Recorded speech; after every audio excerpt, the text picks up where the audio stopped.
private studies, entrepreneurship, leadership, or even global health. Nursiscope is here to take you by the hand, and this is why we have designed this summit. You'll be hearing from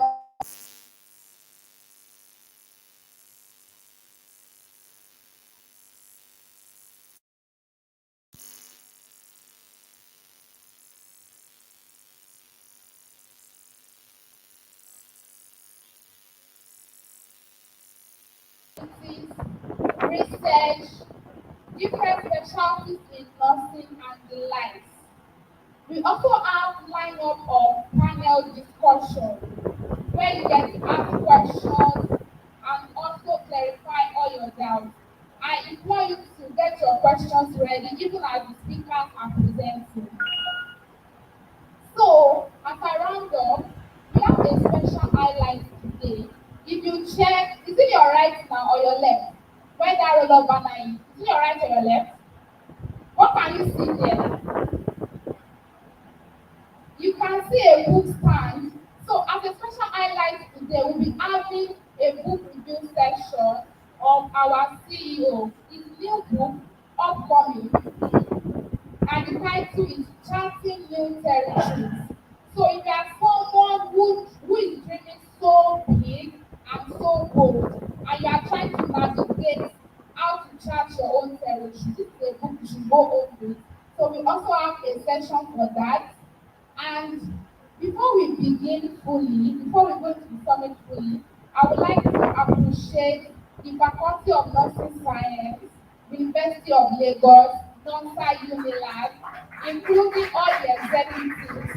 Thank you so much for granting us this beautiful space. We are so grateful, and your support means so much to us.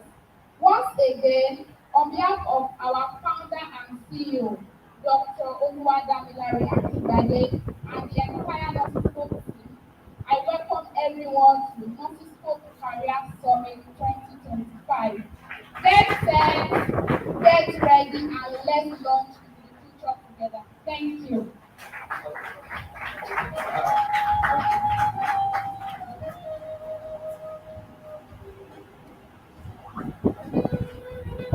Thank you very much, Oluwadamilare, for that speech. Thank you very much. I believe by now, for those of us who don't know why we are here, I just want that address. We already know what we are here to do and what we are here to learn. So we're going to be having the first keynote speaker now. But before we do that, I think we do something very quick. I want us to raise our phones, tablets, our gadgets. Wait, please, don't worry. Even if it's not an iPhone, I'm not an iPhone. So wait, you found on your gadgets. Wait, wait, good. How many of us have internet connection? Do you have internet connection? Still keep waving. Okay. So we're going to do something very quick. We're going to go to Facebook, you go to YouTube, you go to X, you go to LinkedIn, and you go to Instagram, and you are going to follow Nursiscope Incorporated. Very quickly, very quickly. Let's do that now.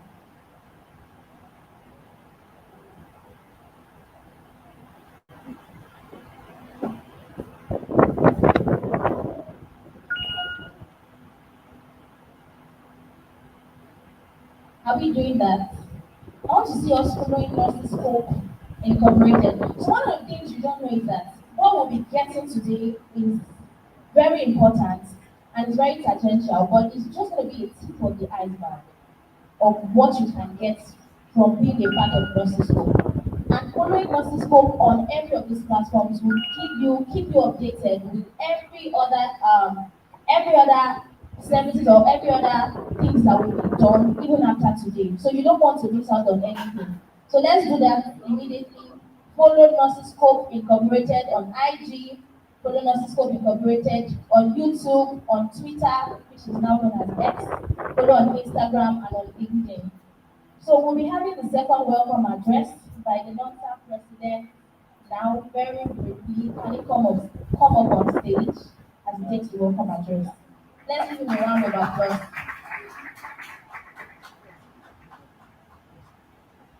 Excellent. Come on, everyone. Are we ready? Are we ready? Yeah. Good morning, everyone. Good morning to my dear colleagues sitting here.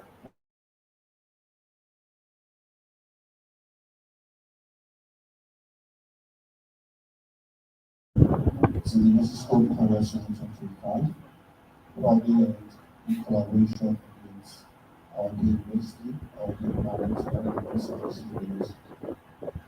Today's gathering is special because it speaks directly to who we are, becoming as young nurses and what we must prepare for as we move closer to the professional world. The team ready, set, launch. Navigating life and career after nursing school could not have come at a better time. For me personally, and finally, I'm motivated to work first. It could not have come at a better time. Many of us were gathered approaching our graduation, stepping into our clinical roles more actively or already transitioning into an afterlife after school. This summit is a reminder that our journey does not end in the classroom, it begins here.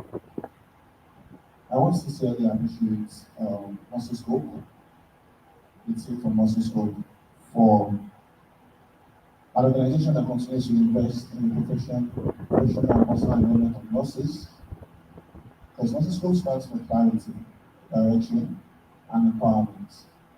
Through their work, they've helped nursing students and young professionals to gain confidence, skills, and insights needed to navigate the evolving landscape of healthcare. Their commitment to mentorship, career readiness, and community engagement is exactly what our nation needs right now.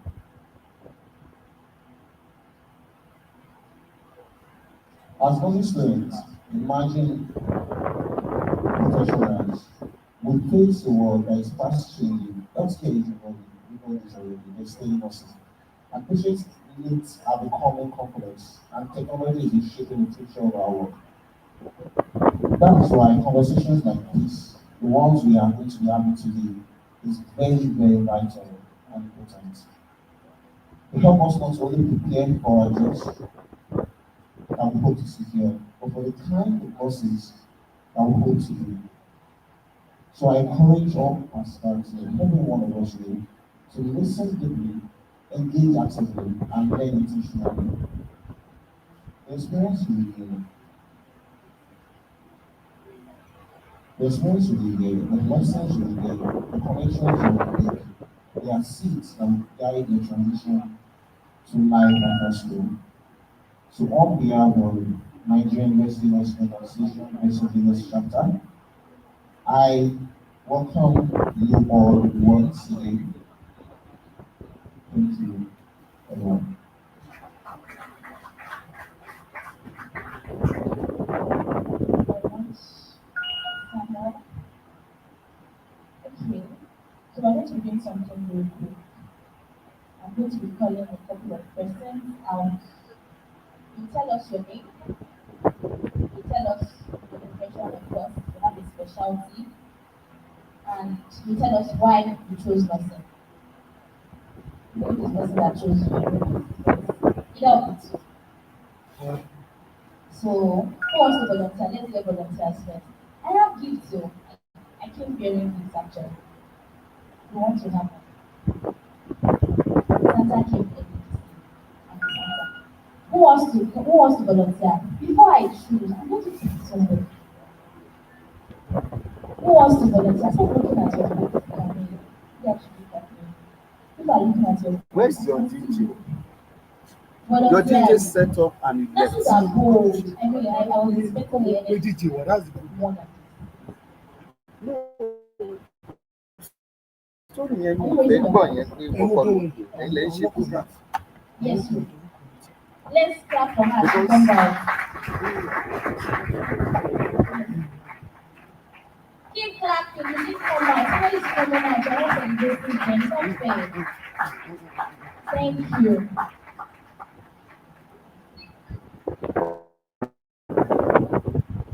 Your name, your profession, you have a specialty, and why you chose nursing. Yes, fine.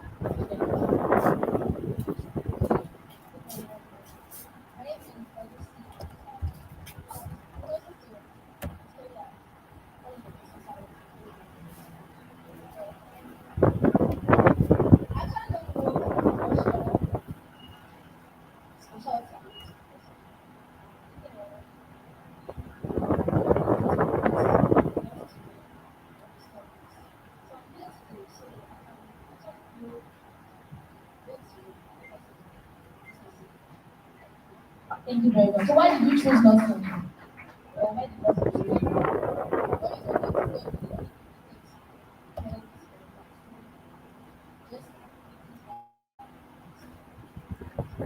Thank you very much. Thank you very much. Let's give a round of applause.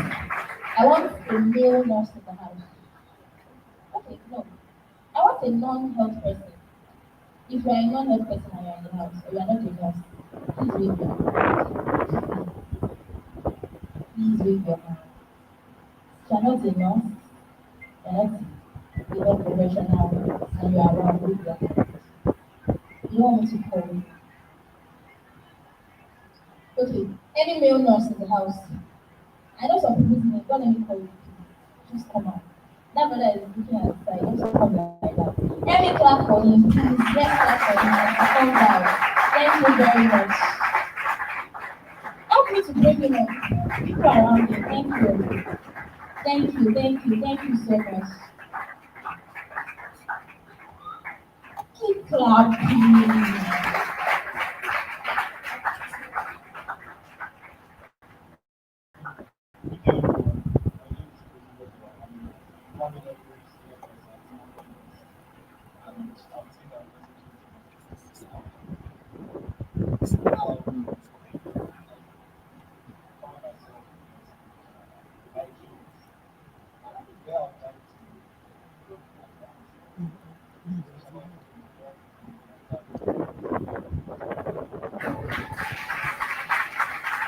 You're welcome. Please come to mental health and mental health nurse too. Alright, I'll share my story. So since you don't want to come out. So my name is Josephine, like I said. I'm a mental health nurse, although I'm currently practicing as a clinical researcher in Health Breast Cancer Center. Yeah, just move to your left. You see our office. So nothing chose me too. That's why I said that chose was so necessary because I know the drill. I don't want to do nothing. But sometimes I say that somebody can do nothing. And even my year three, I still don't want to do nothing. I was already planning to write JAMB and try again to study medicine. But it convinced me to stay. Then I met some of our speakers here, who is Robita Alabi. And that's why I said it's very important that we get mentorship. So I had a conversation with him during our mental health posting in Harrow. And that was when I knew I was going to do mental health. Well, I applied and mental health. I felt so good, but at some point I think that, no, I don't know if I can. Because of some questions that I had, but I still kept on going. Then every this year, I was very close to competition, not inside Nigeria, but another profession. But God knew that there was something I'm supposed to do in wrestling, and I got an opportunity as a clinical researcher. And now I am really proud that I am a nurse because many of the things I'm able to do, even in the research space, I was able to get leverage because I am a nurse. So many things I didn't have to start asking questions because I am a nursing profession and it was so easy for me. So that's why I'm saying that nothing is so broad. There is so much that you can do, but if you don't get clarity, if you don't get direction from those who have gone ahead of you, it may be difficult for you to know what you are supposed to do, and then you will be confused. So thank you for being with us. Thank you for attending Nursiscope Career Summit 1.0. I'm very sure you are going to be leaving here with answers to questions in your heart. I'm very sure you are going to be leaving here with direction on what next to do and sharpening your vision. Thank you very much. Clap for me and share my story. Do not share your own. Thank you. Are we ready now, Media?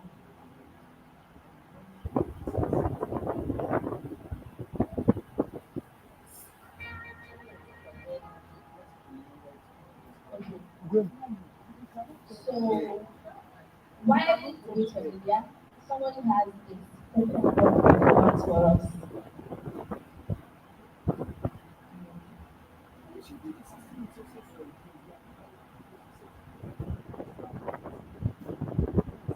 So Nos Aqua, is Nos Aqua in the house?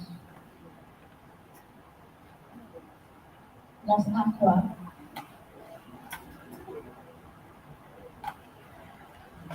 Okay. So while we wait for Lydia, for our first keynote speaker,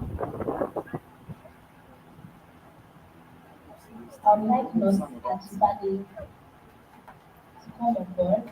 Is Nos Ajibade in the house? This one.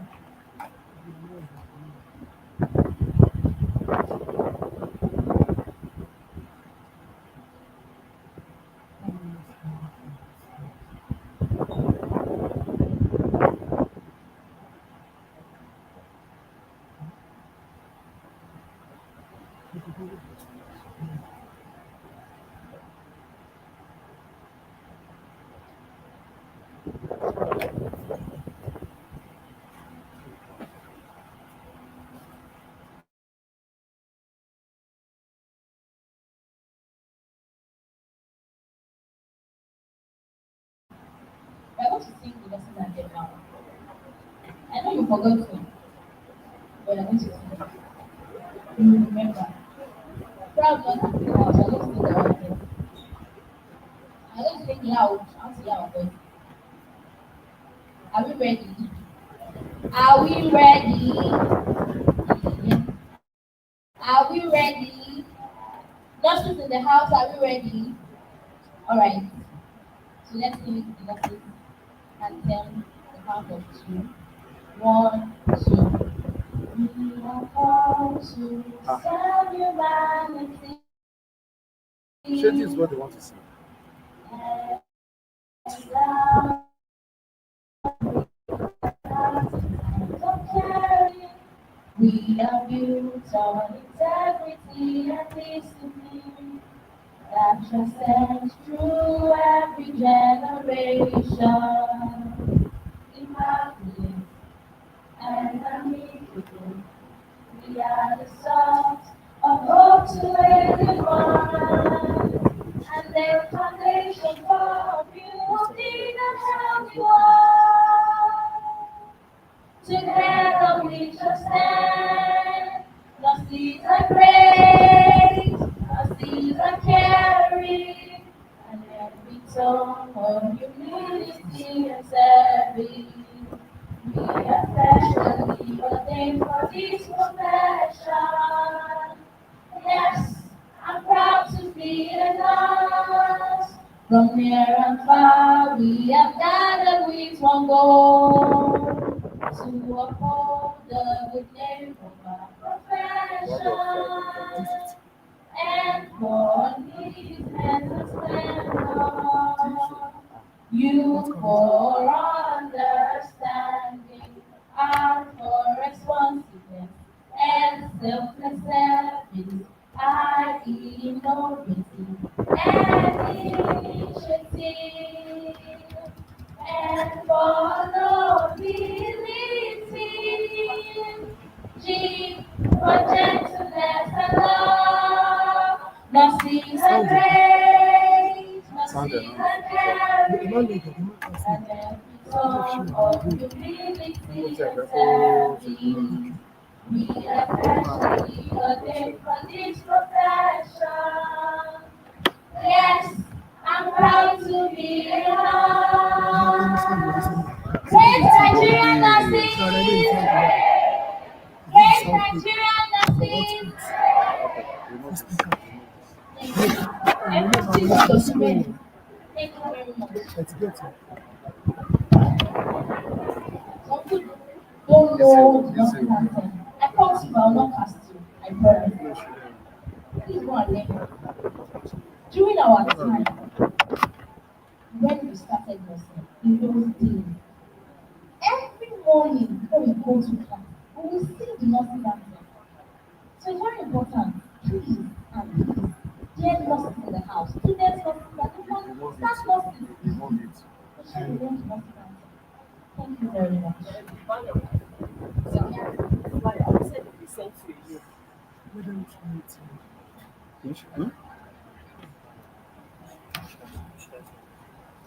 Ṣé yẹn la fún ọmọ ṣe ń sìn? Mo ń bọ̀. Alright, there is one other thing that we are going to do during this event. We are not just going to listen to speakers speak to us, we are going to network with networking. I don't hear you. Networking. Pleasure and delight. Okay. So we are going to be networking with people. When we see people on the surface and they look like just like that I store, playing and playing, something like that. And as we start having conversations with them, we realize that there are opportunities that they are privy to, which can also be very beneficial to them. And so networking is very important. When you attend events, it's one of the things you look forward to because you meet people who may be very tangential to your work and your journey as a nurse. So this is what we're going to do first. If you came together, please stand up. We're going to change this. If you came together, I don't like. I know I like the house of God, but when the house of God too. Please, if you came together, please stand up. Let's start exchanging chairs, exchanging seats. Stand up and go and sit with somebody. I will just start everybody. If you came together, exchange. You came together. Understand? Yes, you came together. Yes, you did. Let's exchange seats, please. Let's do that very quickly. Not seats. We are obedient to. Let's exchange seats. Very quickly, very quickly, very quickly. Let's do that. Please, nurses in the house, let's exchange. You don't want to know the person that you don't know. Hmm? You don't want to know the person you don't know. Thank you very much. Ah, no, no, no. What did you do? No, no, no, no, no. I don't want that. No, like 2 6. Please, thank you. Nothing.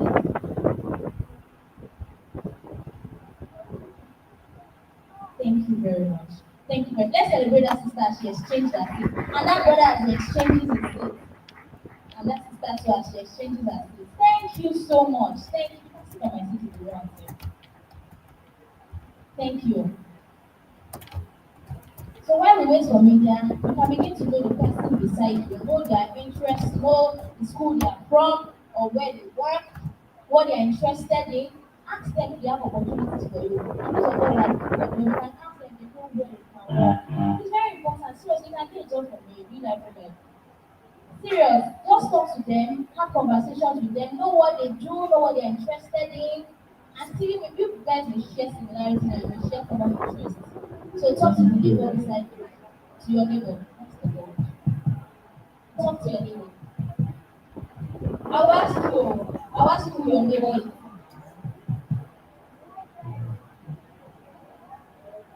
So nobody wants to know.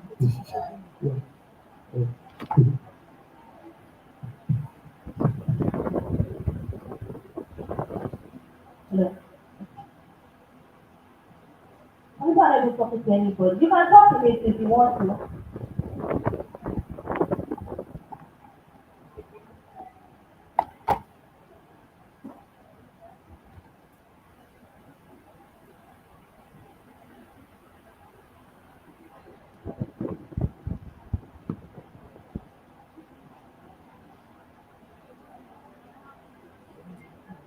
You can also network with more than one person. Oh.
10 more seconds. For those who are just coming in, we are networking. You get to know the person beside you, know what they do, who they are, their interests, their likes and dislikes, their favorite color.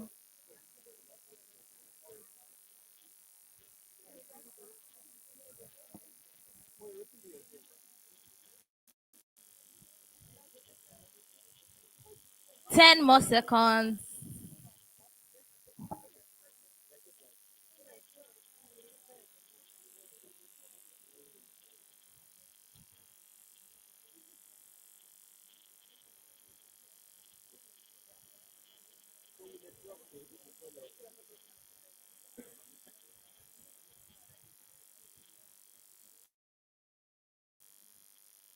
Time up.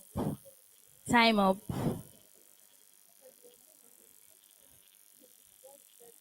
Thank you very much. Thank you for networking. For those that are still networking, time is up. Time is up.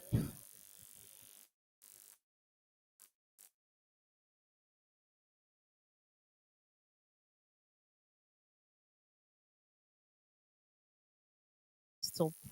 Hmm? Okay, so I'm going to be calling on some people. You are going to be telling us the person you networked with, all that you know about them. And I'll be starting with people that did not network because I saw you and I know you. And if you call your friend, I will know. That's that is smiling at me. Yes. All right. Yes. Okay. So you tell us who you networked with, her name, what she does, what school she's from, or if she's a staff, where she works, what are her interests. Yes. Thank you. Those of us that are just starting our networking, time has it's no longer time to network. Can leave it for after the event. Yes, please. Your name. You come outside, you step outside. You know the drill now. Step outside and we celebrate you as you come outside. You. Yes, you. I can come down.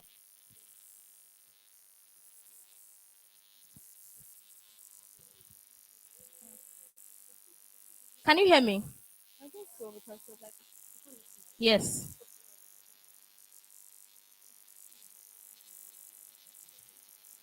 I can't hear you.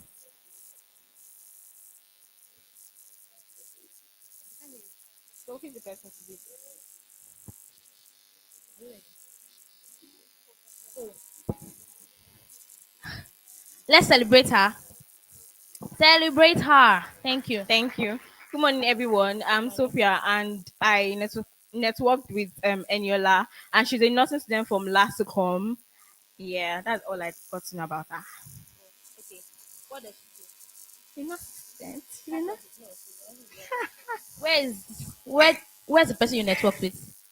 Any? Okay. Please come outside. Thank you. Thank you very much. Okay, so you're going to tell us all you know about the person you networked with.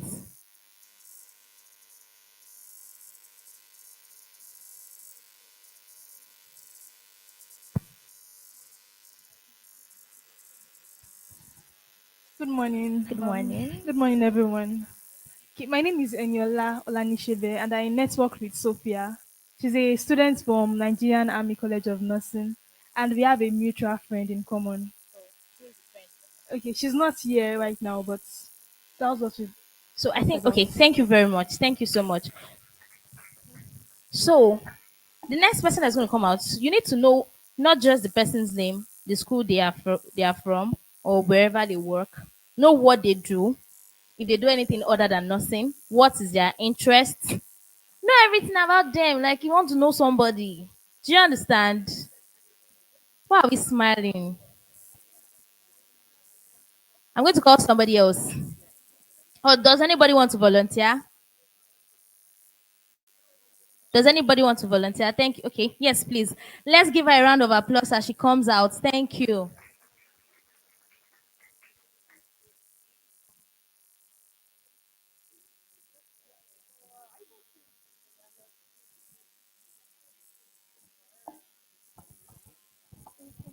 Good day, everyone. I'm Mofokwe Folua, and I'm also a student nurse. I networked with Faith. She's a student nurse from Unilag 400 level. And then when we discussed, she told me what she's specializing in, and she's specializing as a public health nurse. And then I asked her some questions about specializing and how we can further go, like if we want to also like diverse into midwifery, the professional exams we are going to write and everything. So that's what I asked her. Thank you. So, who is your partner? Who you networked with? Where is she? Please come out. Thank you. Clap for Faith as she comes out and tells us what she knows about the person she networked with. Keep clapping, keep the energy.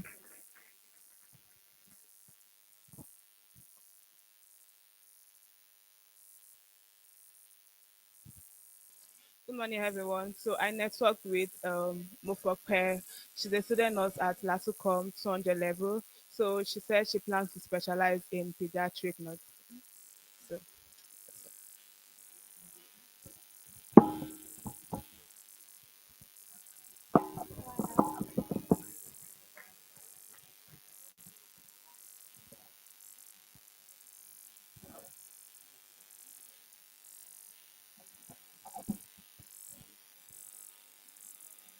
Okay, I need one more volunteer, just one more.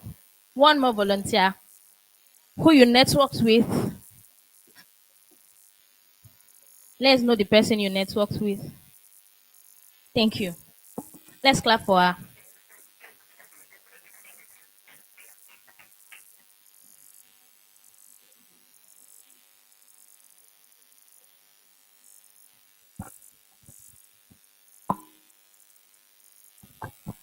Okay, so my name is Sharon, and the person I network with, her name is Ifunaya, and she's a student of Unilag, and she's actually a direct entry student. I mean, she's in 200 level, and I'm also in 200 level. I also want to be a pediatric nurse, and she also wants to be a pediatric nurse. Is that not sweet? That's so amazing. So, where's your partner, the person you networked with? Let's see how good she does like you. Let's clap for her. Let's clap for her.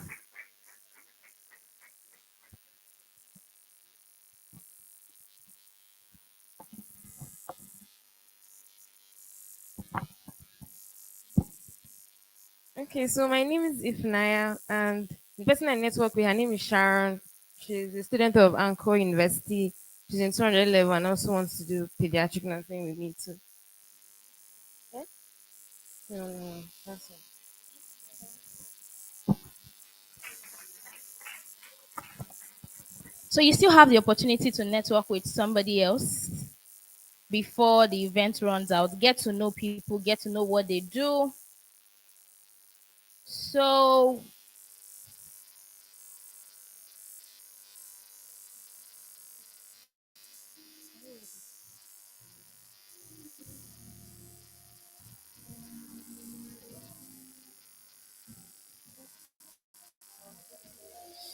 okay.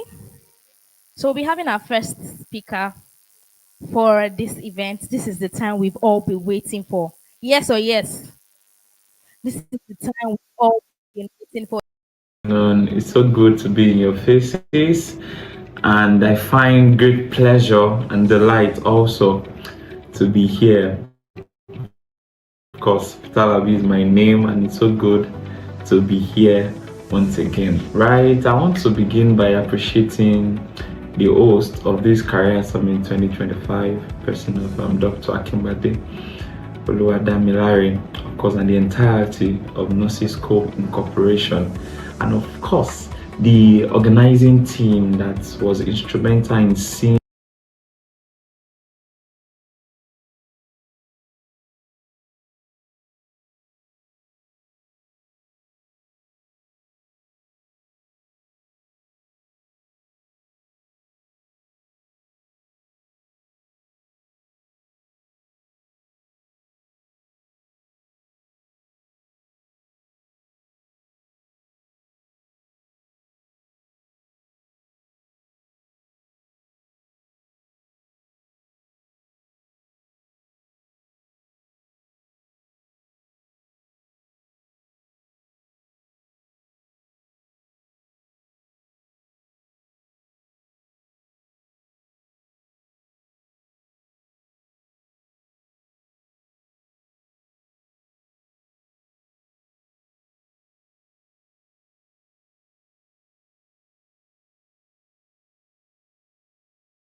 Good morning, good afternoon. It's so good, and I find great pleasure and delight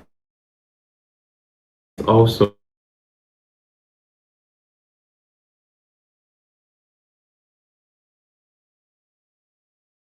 name. And it's so good.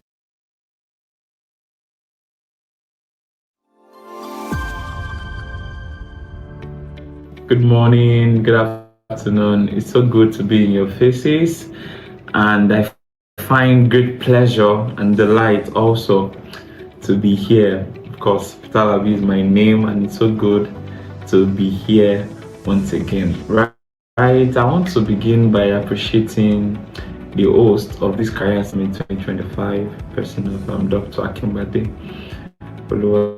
Oluwadamilare, because and the entire Nursiscope operation. And of course, the organizing team that was instrumental in seeing the success of this career summit. Thank you for making it possible. Thank you so very much, and thank you for being. It's going to be a beautiful moment between now and when I'll be wrapping off away from your faces. So I'll let you attention so that we can have a beautiful one career as in nursing, making the right choice. The right choice is important to fulfillment in life, fulfillment in purpose. Someone may ask, how do we give attention to it? It is now a universe of possibilities. It means in nursing, either you love direct care, research, teaching, leadership, technology, get or even entrepreneurship, there's a place for you. So the goal is not for you to just choose a career, but to choose a line with purpose. Yeah. So that is the end game of this season.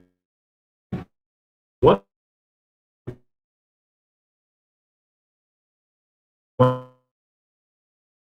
career does it mean that you're 301 thing or not really? But it means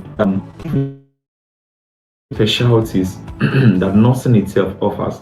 Nursing as a profession offers the diversity and breadth of a lot of roles that if you look at, you are not able in this place, the other part that you can give field in such patients. But so clinical and non-clinical roles. In nursing, we have clinical roles, we have non-clinical roles. From bedside to the boardroom where decisions are being made. There are the traditional fields and the emergency field, from clinical practice to the likes of entrepreneurship and even more. What about local and international options, from community work to global opportunity?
that if you look as if you are not able in this place, there are other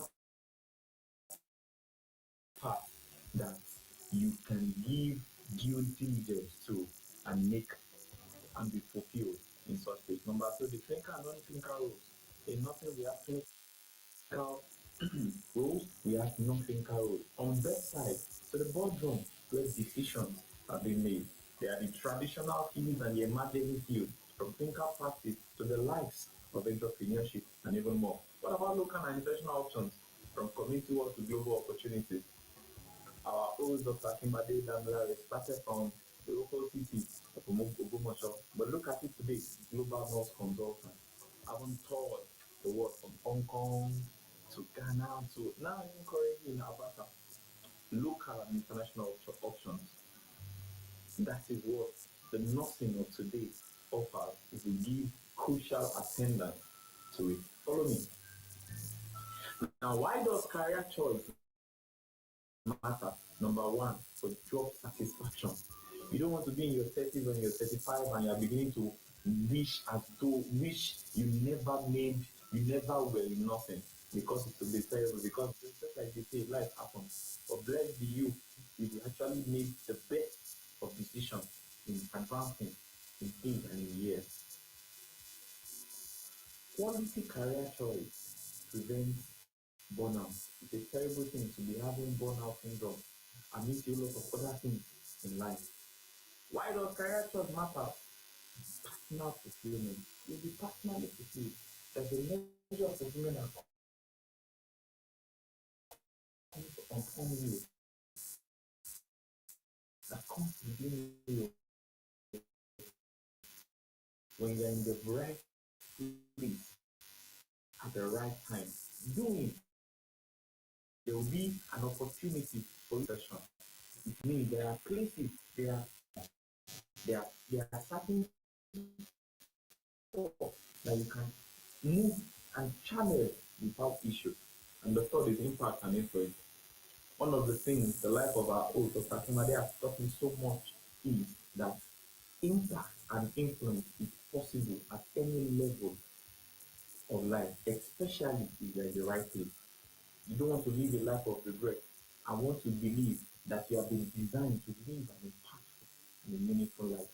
And that will only happen if you have made the best of choice, especially with regard to your career. So let's dive in. Now, there are categories of nursing career. There are quite a number of them, but I've placed them in about 8 categories for us to find a place where you can see that this is where I belong. The first is the clinical nursing, where we have the hospital and acute care. Now, the peculiar thing about this particular career is that it focuses on hands-on and direct patient care. The likes of the medical surgical nurse, the ICU nurses, the emergency trauma nurse, the psychiatric and mental health nurse, pediatric nurse, of the obstetric midwifery nurse, the TSA operative nurses, the geriatric nurses, oncology nurses, and the cardiothoracic nurses. Now, there's a place there. You are the type that you desire to be, you want to be in close contact with patients because you live in hands-on care. Of course, the clinical nursing is a safe space for you to advance. Number two, the community and public health nursing. This is ideal for nurses who love outreach, prevention, and population impact. The community health nurses, the school health nurse. You just have a thing to walk around students and all of those things. Of course, there is a place. You know about the immunization and surveillance nurses, the occupational health nurse, home care nurse, rural health care. No, there is a place. You want to be with the people at the place where impact is context, the place there also. There is a place there. The third category of nursing career is the advanced practice nursing. This is where there is provision for autonomy, deeper expertise, and leadership opportunities. The likes of the nursing practitioner in different specialties, the clinical nurse specialist, the nurse anesthetist, the nurse midwife, the nurse researcher, the global health consultant. There is a place for you. You always have a theme for leadership, which brings us to the fourth category of leadership management and administration. You as a person, as a nurse, you love organizing, supervising, and shaping systems. You know, whenever you see your nurse, your matron, or your DNS, You are like, this could be me. Of course, it means that there is a place for you, the LTS policy analyst, hospital administrator, the patient safety coordinator. Those ones are actually working in the space of the industry. You just want your autonomy. You like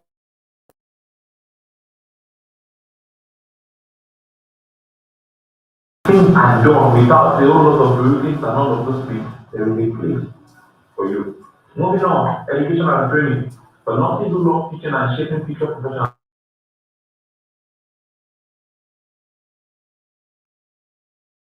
education facilitator, they're just interested in teaching. Of course, you don't have to be a teacher, you can come to teach in nursing.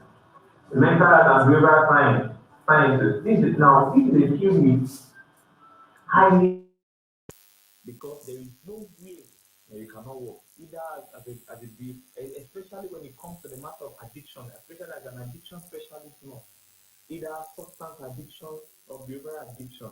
The forensic mental health nurse, when you're growing up, you're like, come on, not the lawyer. There is something that looks like law in you. There is a place also for you in nothing. The mental health nurse educator, crisis intervention team. The crisis intervention nurse. Wherever there is chaos, you always want to be there because you just have something that brings calmness to situations. There is a place for you also in nothing where you want to be getting paid. Father, the child and adolescent mental health nurse is also a place to ensure that child development and his milestone is without events that can actually traumatize in life. There is a place also. And for the tech guys, technology and innovation is nothing. Great for nurses who enjoy tech, data, and modern health solutions. The nursing informatics specialist, the telehealth nurse, digital nurse educator, and the AI assistant care coordinator.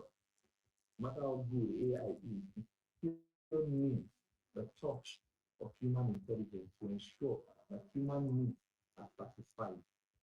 Then the non-traditional and emerging nursing career.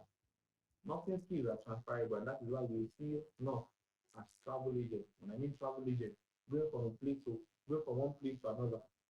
It is in nothing that I know that can your hobby can be a source of income.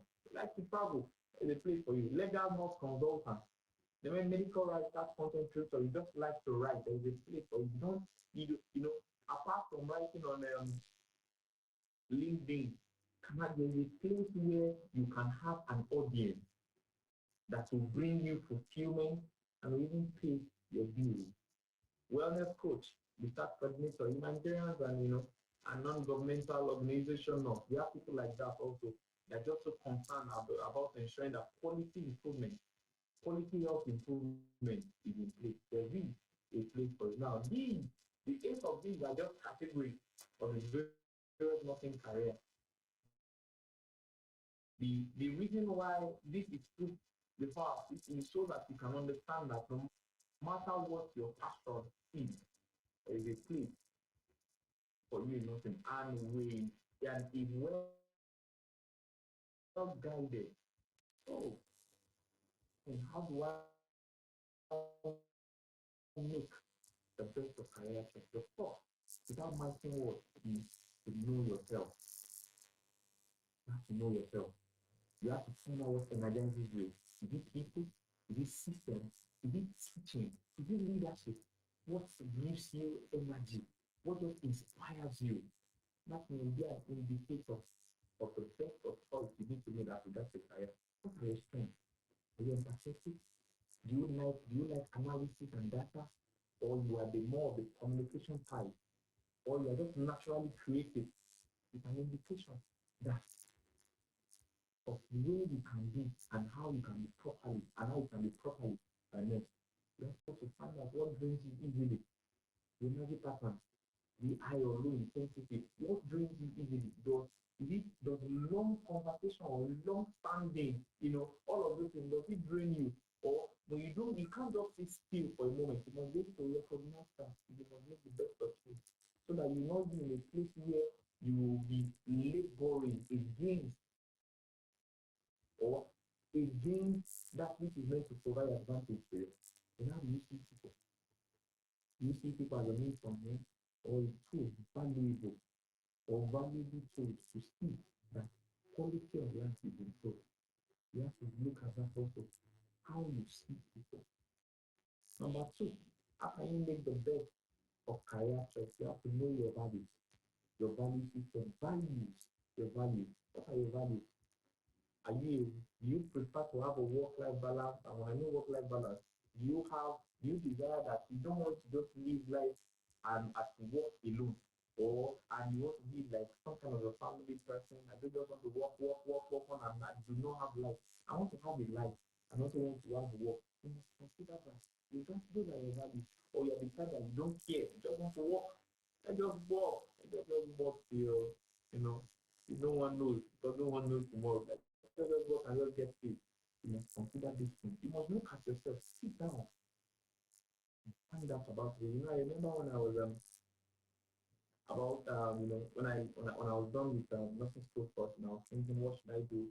That day I remember I was just praying and I was just reading my Bible. Interestingly, I began seeing stuff where I was reading, and it occurred to me that this is what it should be. In the same day, there are certain things you must do. And from there, when it occurred to me, then I reached out to certain mentors in my faith. This is what I'm thinking. What do you think I should do? And of course, insight and counsel came. I see me today. I'm not doing bad. Thank God for that. You know. So you must be able to put it. There must be a time when you sit down to consider what your values are. All right. Then the environmental preference. Are you the type that you like a charged atmosphere or a soft atmosphere? You are you that you like an environment everywhere every chat, or you are the line of stuff. The AC should be on, soft music, are doing it, poco. There's no rush, somebody is going to Russia, and all of those things. You must consider that before you venture into the career choice. Then what are your passions? What are your passions? When every other thing wins, passion will be there to keep on the drive. And that is what you got. You must understand what are the things that you're passionate about. Do you like things to be consistent on a daily? I come this morning, I take over 19 inpatient, I hand over 19, nothing, no addition, no loss, like that. Or you want to be in Cairo tomorrow, and be in Morocco next tomorrow, and be in Bahamas next week, and be in United States the next month. If that is, we must look at it. You are not the type that should actually be in a place, come in and say, okay, we took over. You must look at those things very carefully. Then what are your career visions? Do you want to have direct care contact with people, or you want to have indirect impact with them?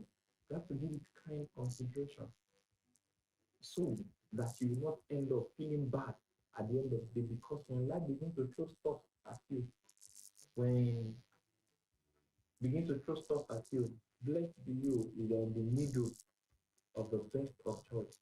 Yes, when everything aligns together, such that will not cause you to regret. Going forward, if you must make the best of career decisions, you must know the requirements. You want to build a house, you must not count the cost. Does this career or this specialty you want to do, does it need more training in Nigeria, outside of Nigeria?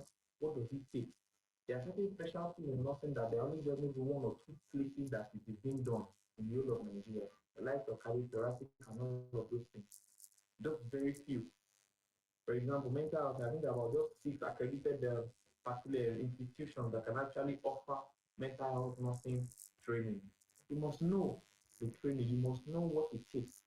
You must find out about the certification, how valid is the certification, and what is the range of value of it. Does this match your long-term goals also? Career is a long-term thing. You must bring it side by side with your long-term goals. What will it cost you financially? You don't want to be after first semester, you now be like, I cannot continue with this. So it will be terrifying. What will it cost financially? And even time-wise, how much of your life will you have to invest in this? You have to calculate it. Then what are the licensure demands? When it's time for you to actually be licensed, what are the things that will be expected? So that you not be in a fix when all is about to be fruitful.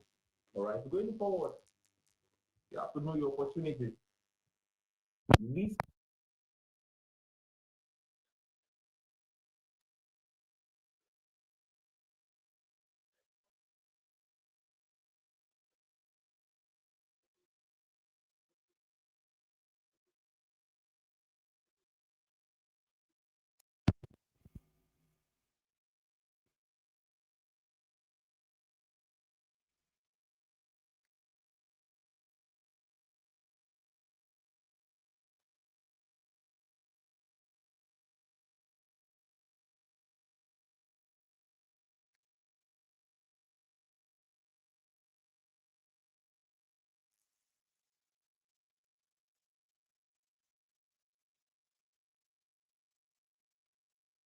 in all of the things in Nigeria that it is needed.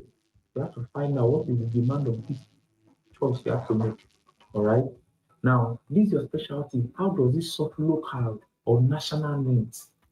For example, the mental health nurse, and wherever I get to, I see what I can do to help my community, aligned with my values, the opportunity there present. Now, does it also have global or international relevance? You don't want to do a thing that you're only relevant in your local assembly and you're not relevant outside of the place. No, you shouldn't want to treat the career like that. You have to consider that carefully. Now, what is the good potential? Does it allow for career progression? Is it a career that you know that given the requirement, given everything needed, you can be able to make progress in leaps and in bounds or otherwise? Those things should be put into consideration. However, I listed certain mistakes, and I choose to call them avoidable career mistakes because they are common, and because of their commonality, they can be easily avoided. The first one is choosing based on pressure. You don't want to choose based on pressure. It's a difficult thing to do. You don't want to choose because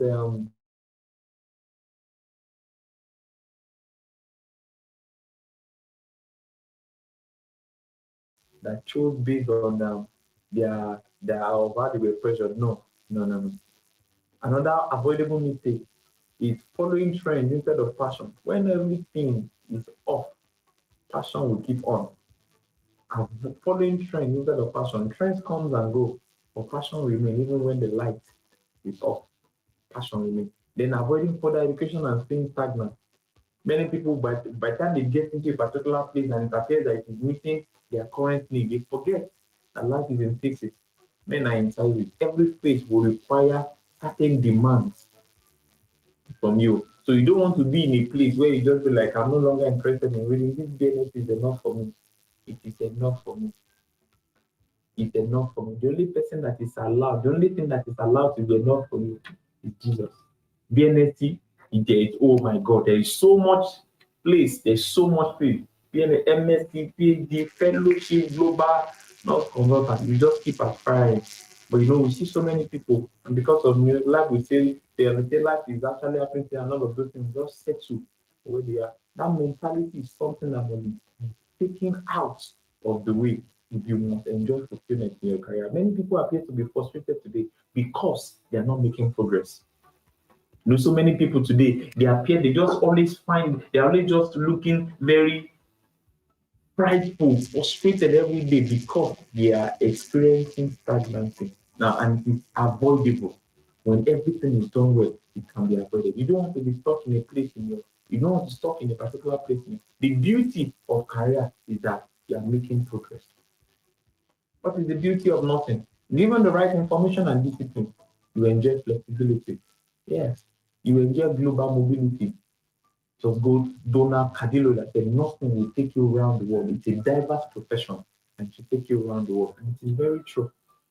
It will afford you a purpose-driven impact. It will also allow you to be able to reinvent yourself.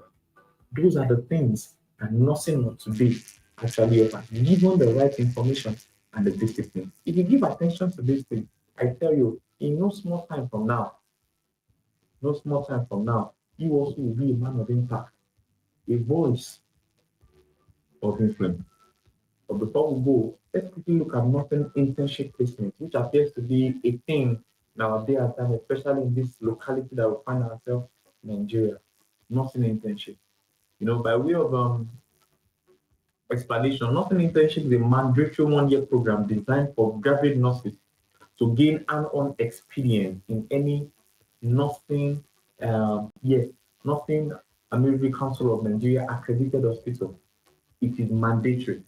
It is mandatory. And the aim is for nurses to gain experience.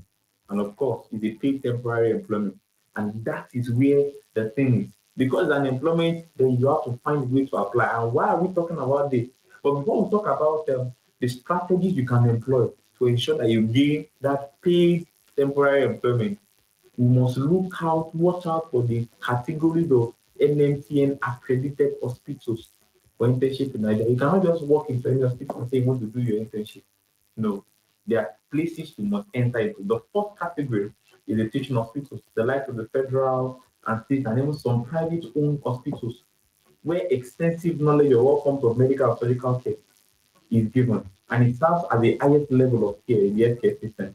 It's just that sometimes there is a limiting it brings a level of limit to skill acquisition for graduate nurses because of the restriction from bureaucracies and all of those things. But outside that, the teaching hospital, then the federal medical centers also they actually has a similitude in their scope of practice with the teaching hospitals. And the third is the general hospitals, the military hospitals, and the specialist hospitals, especially as we have in the hospital management board, as we have in the likes of the Oyo State and all of those things. Then the hospital and service commission also, we have in Lagos and all of those things. It offers good level of autonomy in practice. And this specialist hospital particularly, they help to bring some measure of clinical exposure and the which allows for focus, especially for those that want to do special they want to specialize in particular field. It gives a measure of focus because whatever thing you focus on grows with time. And the last is the private hospitals. Yeah, especially those big private owned hospitals that are mostly well equipped and internationally recognized. What recently I saw this advert for call for internship this year for internship by this one of these hospitals in Lagos State, Evercare. You know, big, well equipped and internationally recognized and is accredited. Of course, why not? Internship can be done there. So, what are the proven strategies for securing nothing internship placement? The first thing is to start out early. If you know you are going to actually do internship once you are graduated, then you have to start asking questions from senior colleagues, from mentors. Because the thing is, internship slots are fewer to the number of applicants. So you have to start acting on your internship even before you leave school, if possible, if you want to secure a place so that you won't waste time, waste time and time is the currency of life and all of those things. And one of those things of starting out early is by joining internship opportunity platforms for update on applications. One of those platforms I can safely recommend is the Nursing Internship Chronicles, which is created by Nurse Shola Glory, who was even very instrumental when I was preparing for this conference. After asking questions about placement, I got a lot of valuable information from her speech. It provides a platform where you can get updates, and openings so that when those things are happening, you will not be left out. And the second strategy for securing not internship, you must understand the eligibility criteria. You have to get all the necessary documents ready and as soon as possible, particularly your CV, your well-tailored application letter, depending on the institution, depending on who you address it to, either the CMD or the head of nursing service, depending on the institution's instruction. Your birth certificate, your local government identification certificate, your academic transcript, your degree certificate, or notification of results, as the case may be, your O-level certificate, primary school leaving certificate, then at least 3 recommendation letters. Same will be required. Then your temporary license.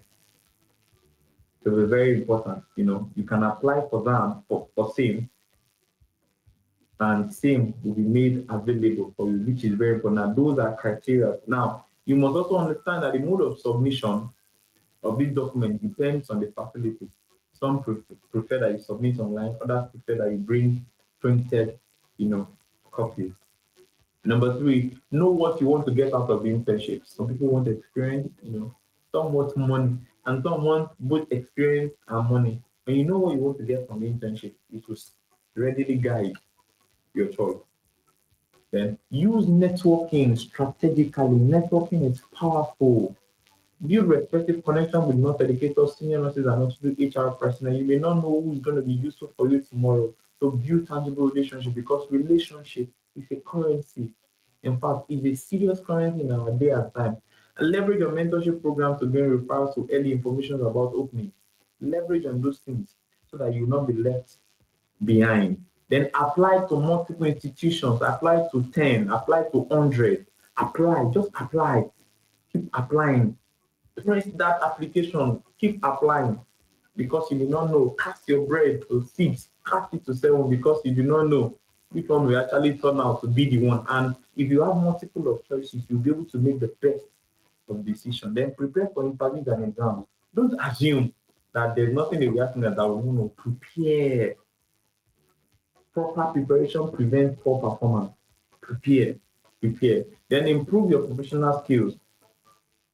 So seek out for ways to ensure they are professionally up to date and have a digital presence and relevance. Don't use the various media outlets just for cruise. No, especially in this day and time that social media scrutiny is one of those ways that people use in school in they use in employing people. They will look at your social background, your social media background, what is happening in this place. So you must be ready to put out quality stuff. Have a digital presence and make sure that it is a relevant one. Maybe lastly, follow up on your application. Don't say things are free. Things are you will see the mail, follow it up. Then another mail as a reminder. Ask somebody to help you check. Hope it's not that they put your file on, they put your file under another file that will never see that will never see the light of day. Follow up the application and stay positive. Very, very important. Don't be pessimistic. Don't say, I have come up challenge. This country said, this. Positive. Stay positive. Stay grateful. Stay grateful for life. If you have life, God has given you life. Don't you think He's actually going to find a way of making sure that you do something about your life? He will provide you what you need. And be prayerful. Truth here, there are certain spaces you cannot enter. According to Dr. Madi, about 7 years ago, that he mentioned in one of those teachings that I was in, you cannot enter certain places if you are not either helped, held, or carried. And we enter into this realm of hell, especially in prayer. When you have something tangible with God, prayer is very important. There is more than meet the eye. Pray. Very, very important. You know, and as I round up, it's important that I need to remind you that nursing is the only profession where you can reinvent yourself multiple times without leaving the profession. Your career is not a ladder, it's not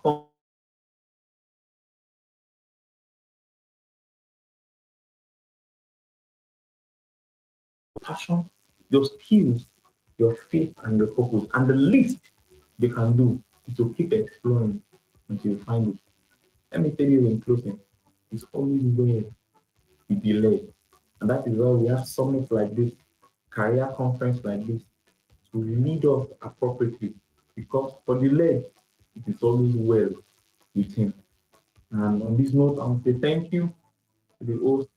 Thank you for coming around for this summit because a renewed mind equals a transformed life. Because I know by the measure of the valuable information you get from this place, there will be a measure of transformation that will happen to your spirit, resulting in our society also becoming transformed. May God lead you. Thank you very much for having me. I'll see you around.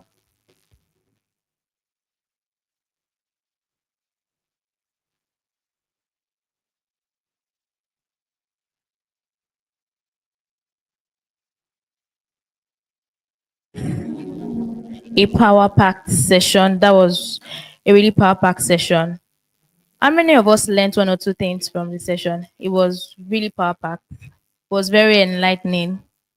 How many of us learned one or two from this session? That was a very really amazing session from Bropita Alabi. Thank you very much for that session. I mean, he said so many important things that we should actually take note of. You mentioned that the right choice is very important in the fulfillment of purpose. I think that is very tangential. If we're going to fulfill purpose, it's very important that we make the right career choice.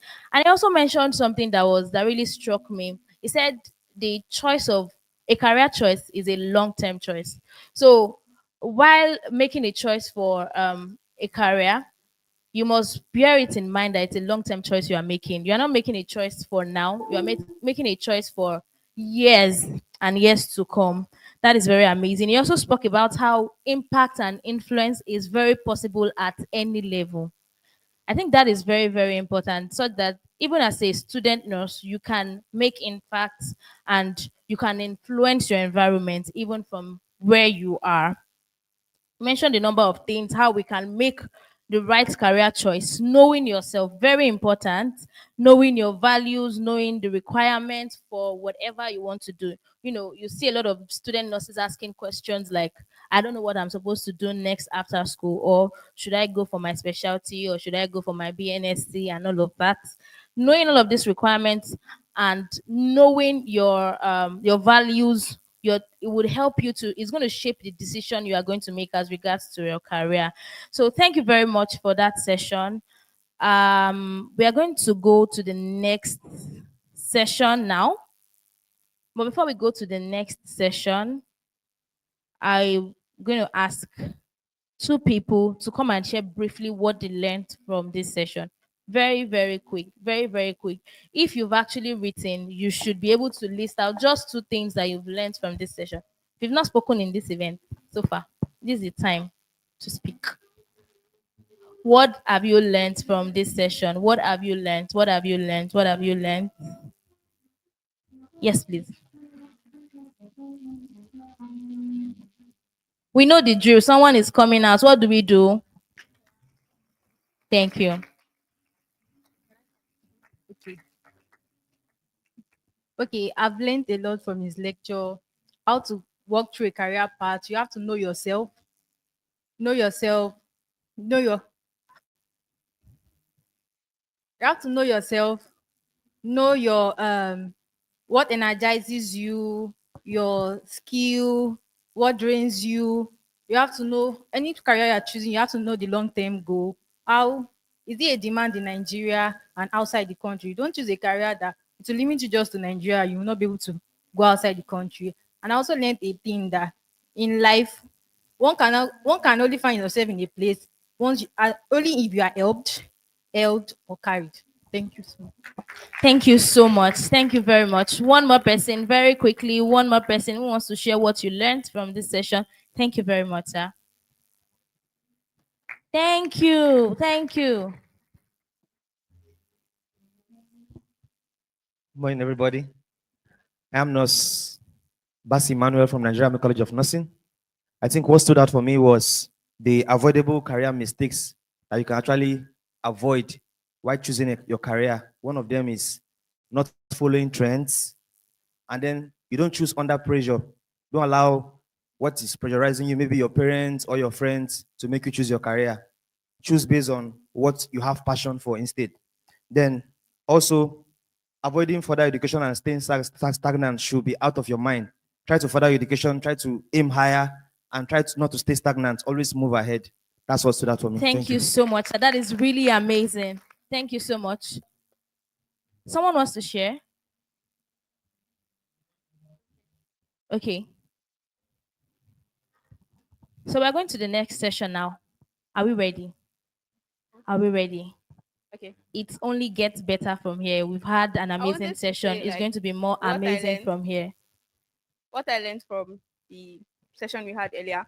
So when it comes to internship placement, I didn't realize that you can actually apply for internship without like when you had not done your induction yet. I learned that. And I also learned that when choosing your career path, you have to know like who you are, what is your capacity, like how well you can stretch before diving into your career. Thank you.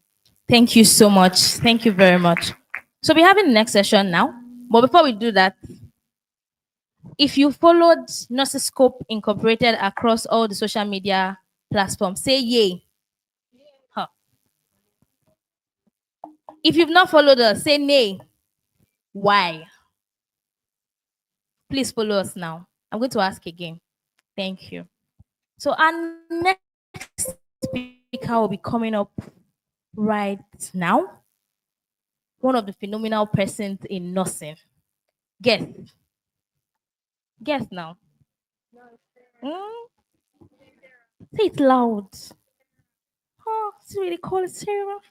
Okay.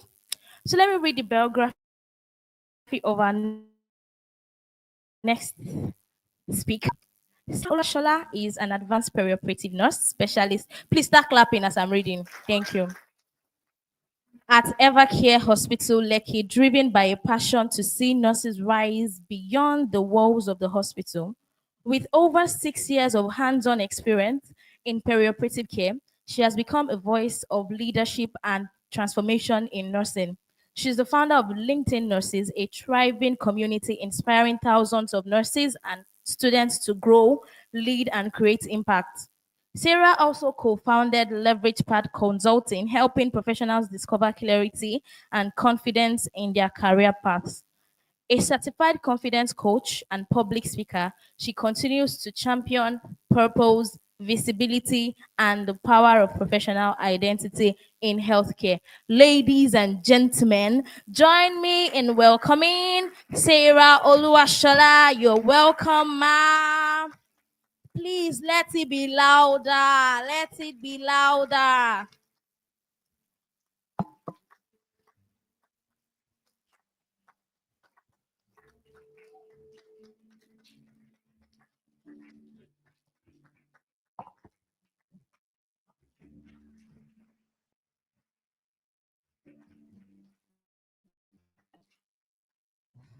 Good afternoon, everyone. I am super delighted to be in our midst this afternoon.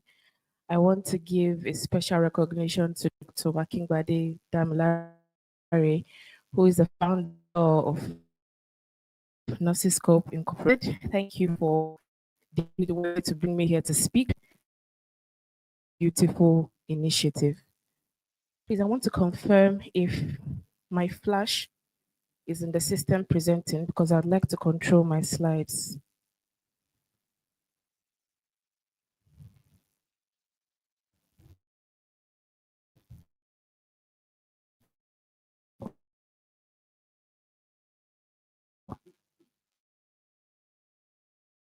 Yes, I give the controller.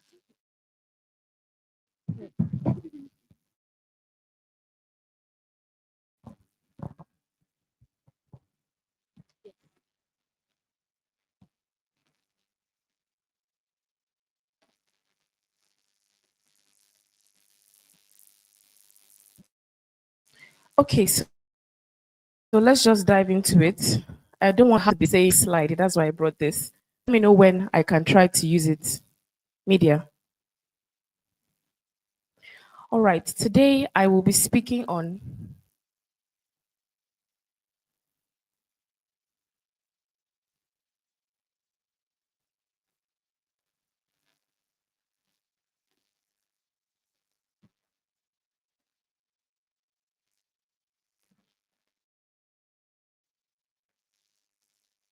I will be speaking on becoming a nurse of influence, branding, visibility, and opportunities.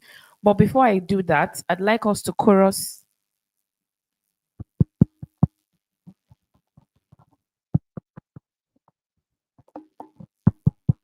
Hello.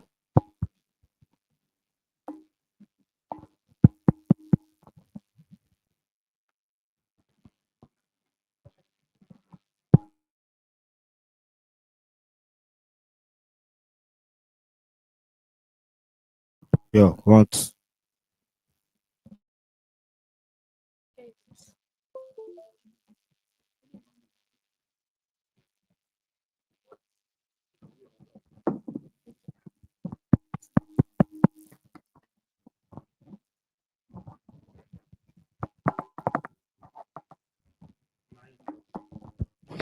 What?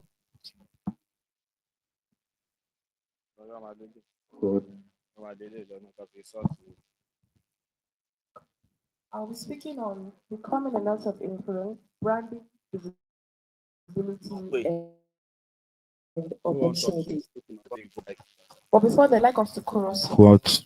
Are we ready? Are we ready? You say after me. I am a nurse. I am not just a nurse. Nursing is just my foundation. It is not my fence. Do you understand what that means? Nursing gives us a very strong foundation for us to be able to thrive both within nursing and outside nursing. When I say outside nursing, any field you want to choose. Is it tech? Is it engineering?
Is a mind expansion.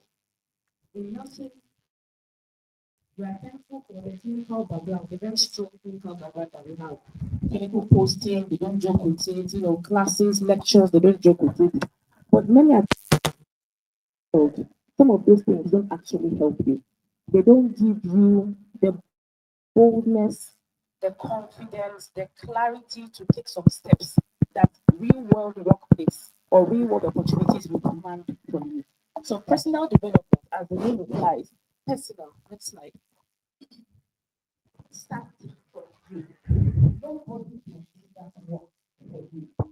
Not your mentor, not your lecturer, not your friend, not your parent, not your siblings, your elder siblings, not anyone in your senior. Nobody can do personal development work for you. That's you. So that call, you are my friends. Thank you, ma.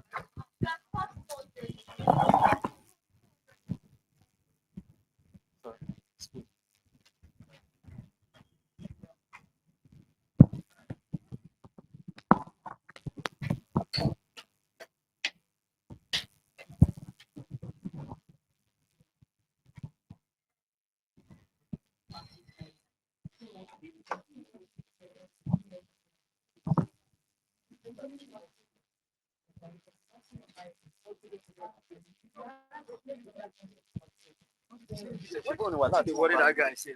No, check it.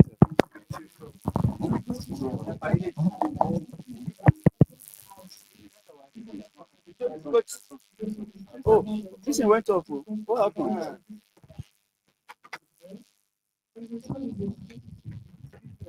No, that.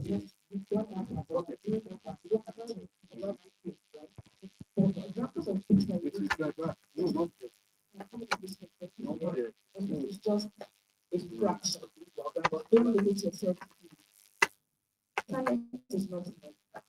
The fact that you are connected, you know how to, you know how to just, you know how to do something very peculiar that other people doesn't guarantee your success. Doesn't guarantee that opportunity will open up. The talent is good, but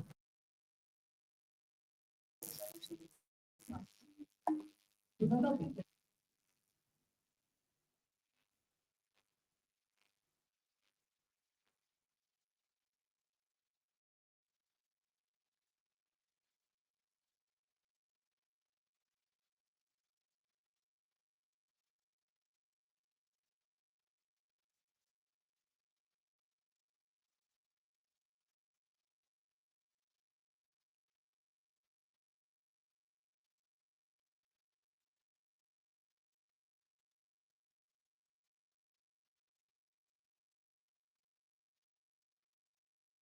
many initiatives. I had this passion and I'm like, I should do this. Can't my manager do this? But sometimes your recommendations are just recommendations because you are at the bottom of the food chain. And I wanted to still be able to make impact and still feel like my presence in that team was meaningful. And that book helped me to see that leadership does not only start when you are appointed as a manager, as a president, as a general secretary, as a class secretary or class coordinator. It starts from when you are nobody. You are just you, and you still put in the effort to assist the leaders, the mid-level leaders, high-level leaders, even though you are at the bottom. And that's one of the things that now took me from that bottom floor level to now become a team leader that I am today. Amongst the few people that we joined at the same time, I am one of the first to rise. And that book really, really helped me. That's something that nobody sat down to teach me, to say, Sarah, so you will do like this, you will do like that. I learned it from a book. And I can't begin to outline steps and and confidence, clarity that I've gained from books. So one of the first steps in your personal development journey is to read books. So I've gotten some comments from nursing students that say, "Ah, I've not finished reading Fonsi, I've not finished reading pharmacology or head and neck anatomy. I should be reading book," right? Which is a logical excuse. But again, like I mentioned before, personal development is your responsibility. You are the one that would develop the time management skills to know when you can partition clinical reading from personal development reading. Second step, take courses. Take courses on Allison. Have Allison downloaded on your phone. Don't let it be only a sugar crush. I was on a journey to Ibadan and I sat beside someone. I knew that she was a nurse. She didn't know me, but me, I knew her. She played Sugar Crush from Beggar inside the car that we sat. So when they say, Iwo Road, calm down, that's when she dropped the phone. An hour and 20 minutes of playing Sugar Crush. Then you come and say, what time do I have to read? Do you understand what I'm trying to say? So you are the one that would develop the self-discipline. You would delay gratification because playing game is a way of relaxing, right? Or maybe you've done 14-hour shift, you're tired. Oh, let me play game.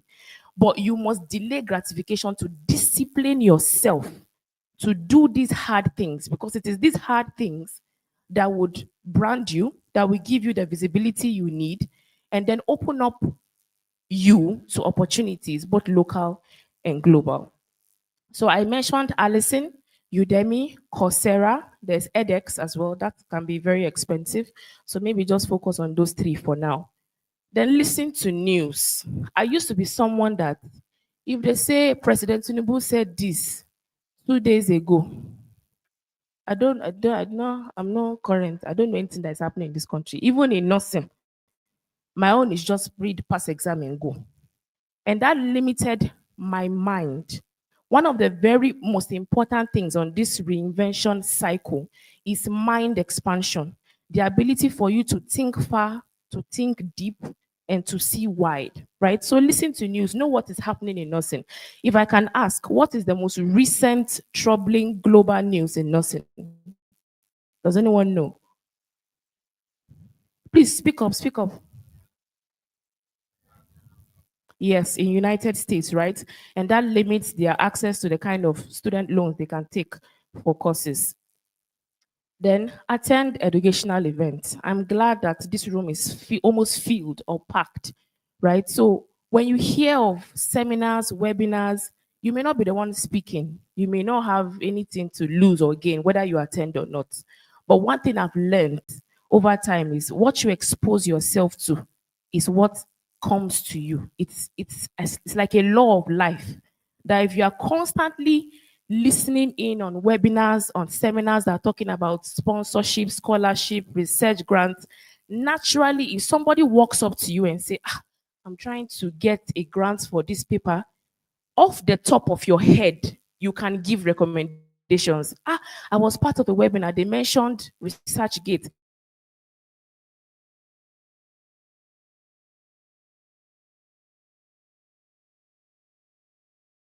Sat down. You didn't sit down to teach yourself, but exposing yourself to atmospheres and environments that are constantly retraining your mind and exposing you to opportunities is a part of the reinvention cycle. Volunteer. How many people are volunteers here? Quite a number, which is good. When you volunteer for events, of course, they are not going to pay you, and they should not even pay you because it's a way for you to put yourself in the shoes of people that you are working for. I always give this example. When I first got on LinkedIn in 2021, January, I had made maybe 2 or 3 posts, and then somebody reached out to me. How many of us know Nosa Deswa? She reached out to me. She said she needed someone to manage her LinkedIn account. That I seem someone that is sound and that can help. And I said, of course. And then she said, is volunteer, or there's no money attached. And I said, no problem. I have the time and I want to learn too because she was far more advanced than me at that time. So I volunteered. I had to write the post. I had to manage her WhatsApp pages, about 4 different pages. And she doesn't want to hear you were busy, you're on duty. You must make that post at the time she wants you to make it. And I coined this phrase: when you volunteer to help other people's vision come to life, your own vision becomes clearer.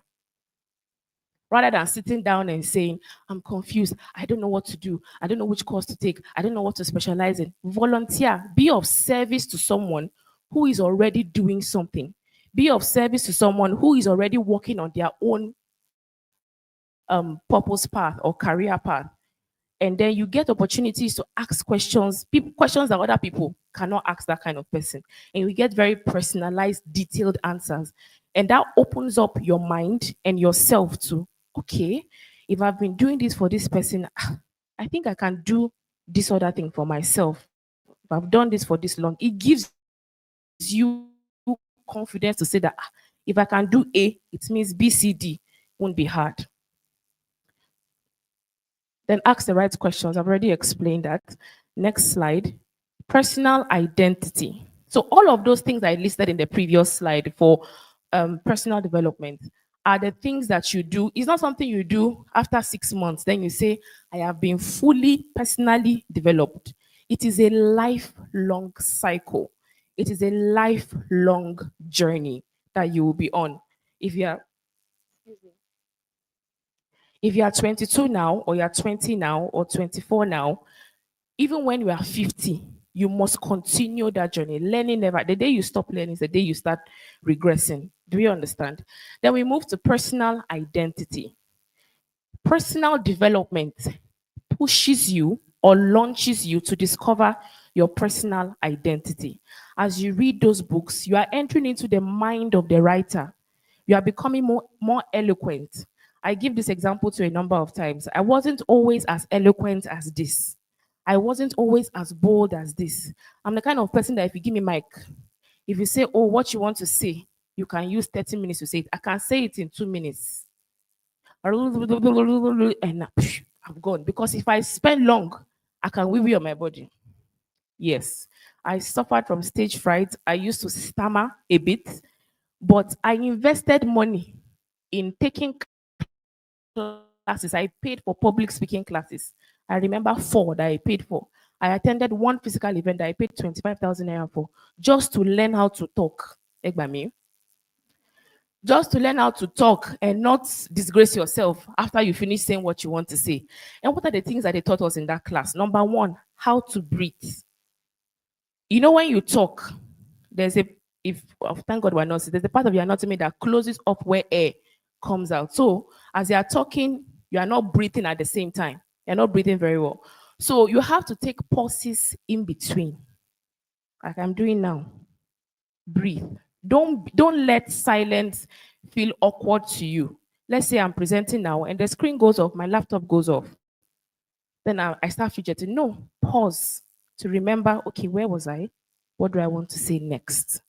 Second thing, dressing. Because I used to like very tight fitted clothes.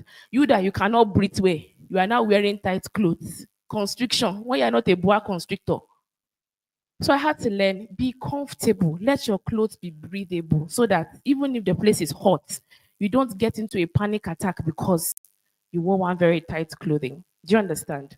Then pacing yourself as well. There's no need to run through everything you want to say in 1 minute, then get off the stage. No, be comfortable with the people around you. Number four, make eye contact. There are about 6 people now that I've been looking at consistently, and I will keep doing that because that makes me comfortable. I cannot be scanning, I'm not a scanner. I cannot be scanning everybody's face as I'm talking. No. So I've highlighted about 4 or 5 people that I like looking at because they are smiling, they look good, they are responding. I can see that they are paying attention. That helps me focus on what I am saying. Do you understand? So those are just some free tips. I'll send my invoice later.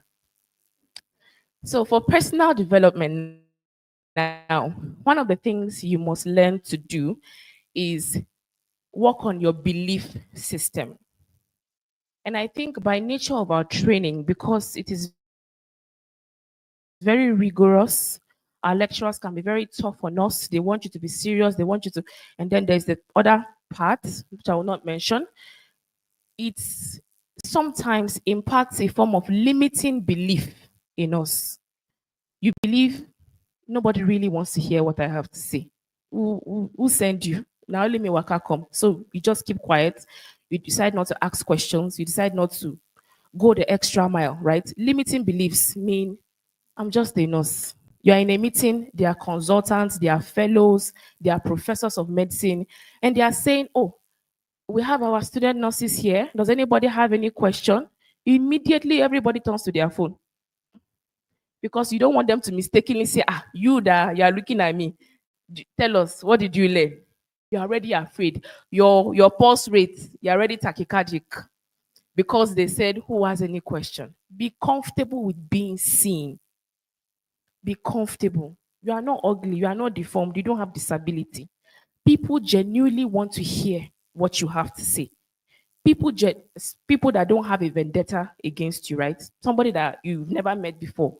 They're in a conference and they are saying, oh, I like your attire. Thank you for coming. Do you have any recommendations, contribution for us? There's a way to say what somebody else has already said so that you don't look stupid. You don't have any contribution. But they've already pointed at you and say, you look good, ma. Say something. You can stand up and say, oh, thank you. I really enjoyed this person's session.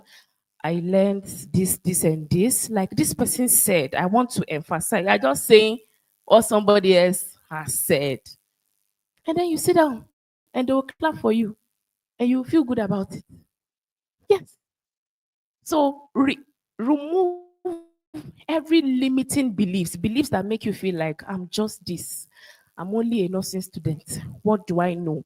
What do I have? Where have I reached? I've not even done internship. I've not gotten how much money do I have? All those things have nothing to do with who you are and where you are going to.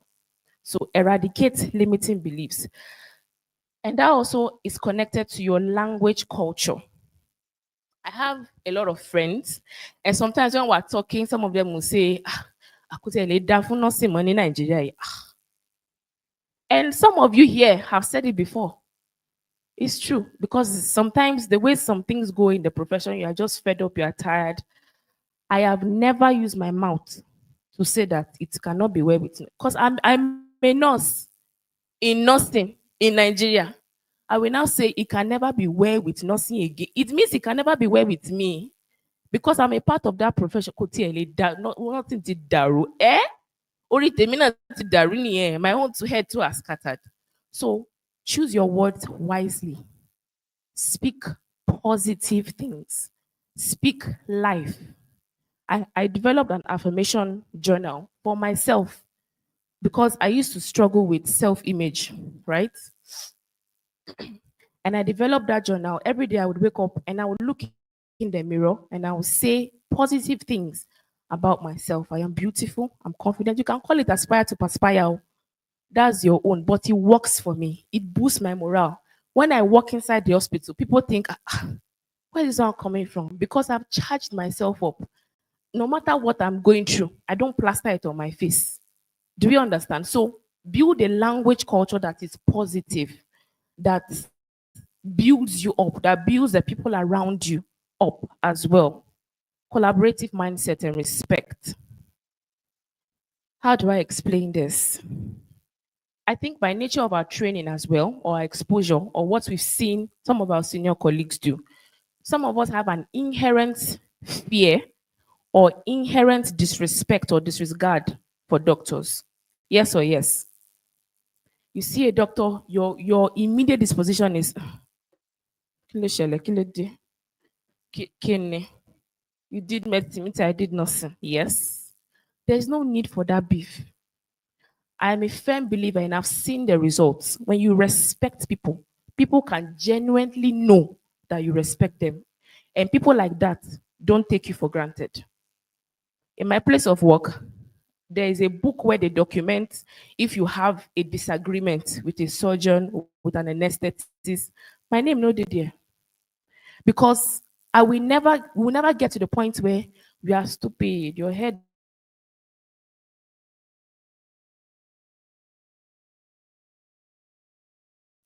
You think it's easy. It's not beans. As nursing is not beans, medicine too is not beans. So if you see anybody who is a consultant, a professor of medicine, what they have in their head, remove their attitudinal issues. Give respect for that title, for that years of learning and experience. Because if he's Olodo, he will not be here. You too, if you're Olodo, you will not be there. So once you give regard to people, they give you that same regard. And it is when you have regard for the multidisciplinary team around you, wherever you're working, whether as a clinical researcher or as a doctor, it is where I'm seeing my time. It's okay. When you have regard for these people, that is when your heart and your mind will be open to collaborative opportunities. That you can say, "Ah, I have this idea." Oh." They will calm down and listen to you. They will help you to push that idea and say, there's a nurse in my unit. She gave this recommendation. I think we should do this. It has happened to me several times that I identify a gap. But because I'm a surgical nurse, I'm not the chief medical director. I'm not HR. But I've seen that thing happen several times. I go to my chief of surgery and I say, "Dr. So and so, do you see that this happened to this patient? Is because a gap in this processes and this." And then he takes the idea up and it becomes a policy in the hospital. It came from me. Do you understand? But someone who knows you don't respect him, he will just be everything will die there. So build a collaborative mindset, a mindset of mutual respect. Your value system is your internal compass for what you consider important, acceptable, or non-negotiable. If I find out that somebody lies or manipulates truths in any kind of way, you have blocked the road. Even if there's something that can save your life, I will not tell you. Because integrity and accountability is my own personal value system. It may not be important to other people. They may have their own different value systems. But for me, it is a non-negotiable. And when you work with me or you are close to me, I make you understand that don't cross this line. Build a boundary of value system. Let people know how you operate as a person, both online and offline. Don't be a different person online and a different person offline. Do we understand? So part of personal identity, knowing who you are as a person, because it is when you know who you are, that is that person that you carry to social media to say, "I am this, I'm passionate about this, I'm an advocate for this and this and this." Do you understand? So build a value system around you. If it is excellence, if it is hard work, you don't entertain lazy people. Lazy people will not come near you. And it is this value system that helps you to build or draw solid relationships. Because if I see that Sharon thinks like me, she works like me, she has the same value system, we can work very well together. I will pursue a relationship with her because I know this kind of person knows what he or she is doing. But if you are the free-minded, anything can go, don't care, it's just one life, you don't have a value system. And that will not help you to build a strong personal identity. I want to recap a little bit Under branding, there is what we call the reinvention system. We've talked about personal development, and now we're talking about personal identity and vision exercise. What story do you tell yourself? Let me give this example that I do very often. When I get back from work, I take about 15 minutes to lie down on my bed, close my eyes. What did I do wrong today? I play different scenarios in my head. The conversation I had with Nozonyachu, the conversation I had with my supervisor. I shouldn't have said that. I probably shouldn't have said that. I'll apologize tomorrow. I'm running through my day. That's intentional living. You go through today, wham. It's like they have wiped your memory. You don't even remember anything that happened. You just enter tomorrow and you keep doing the same mistakes. That's not growth. And it means you don't know who you are. Right? So envision exercise. Think, close your eyes. Sometimes I close my eyes and I see myself driving a Bentley. I see myself driving a Tesla, one of the new releases. That's where I'm going. So I think it, I see it. No matter where I'm living, there's one huge dustbin there. Oh. I don't care because in the next few years, I'm seeing myself living in a very nice estate. I'm contributing to global work, global research. I'm improving lives. I'm an influence, a positive influence. Nobody tells me that. I tell myself that story because that is the story I want to see play out for me. So again, this is personal identity formation because it is the work you will do for yourself. Nobody can do it for you. Next slide.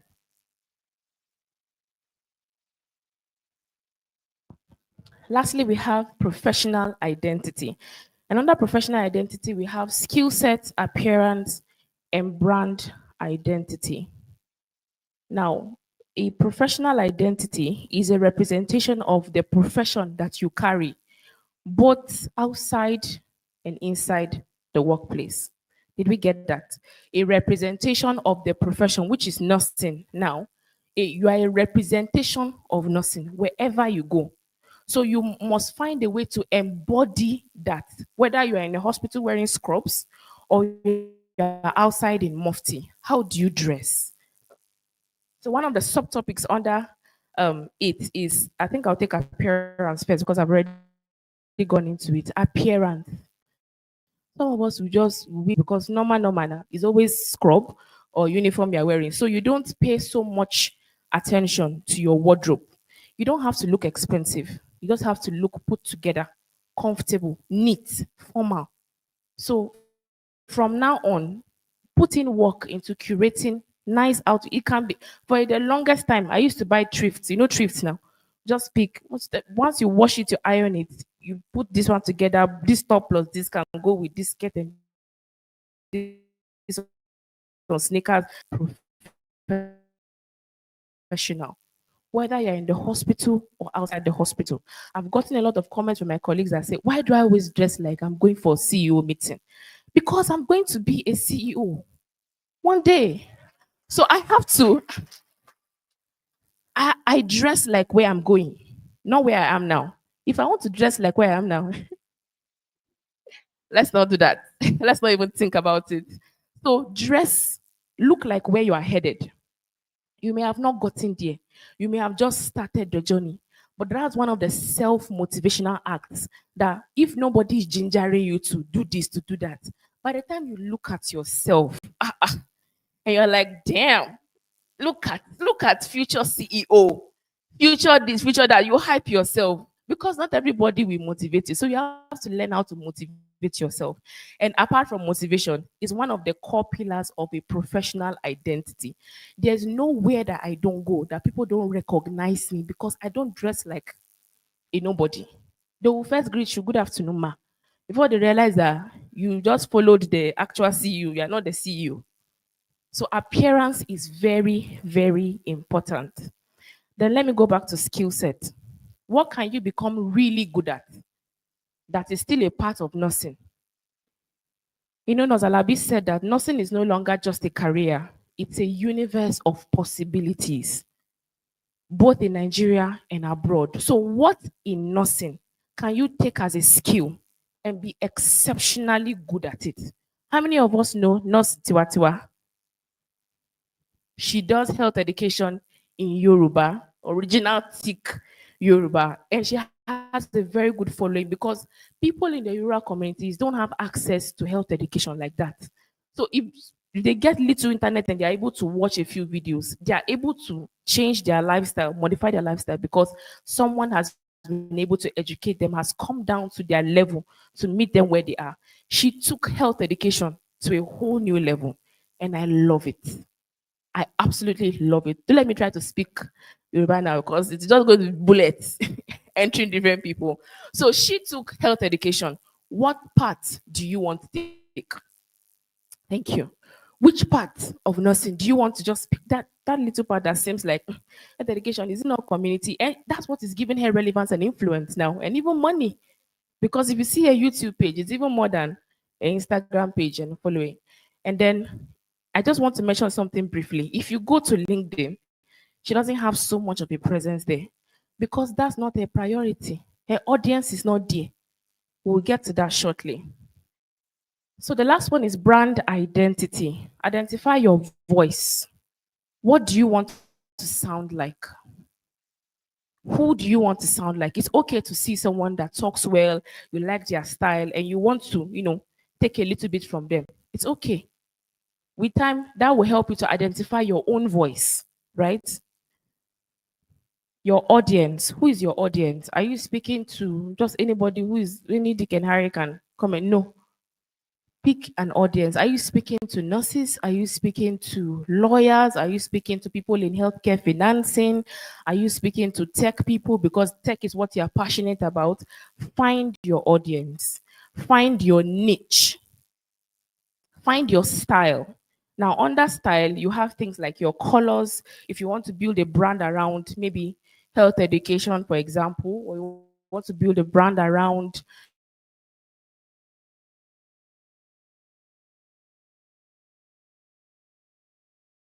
that if you take this amount of salt, and you can take a step further to go for a master's in dietetics.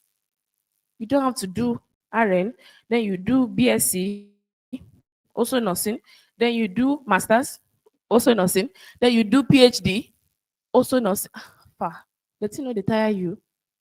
So try to diversify a bit. If you are someone that is interested in the business of healthcare, you cannot finish your BSc in nursing and then go and do masters in nursing again. How does that correlate with because healthcare is a business. And for you to enter decision making rooms, you must understand the business of health. So go and do an MBA, a master's in business administration, do a master's in healthcare financing if you are interested in how to move money in health. That is how you can now come back to nursing and say, yeah, I'm a nurse, but I have a master's degree from Harvard University in business administration. I have this, and then they can now invite you into the room that talks about the business of healthcare.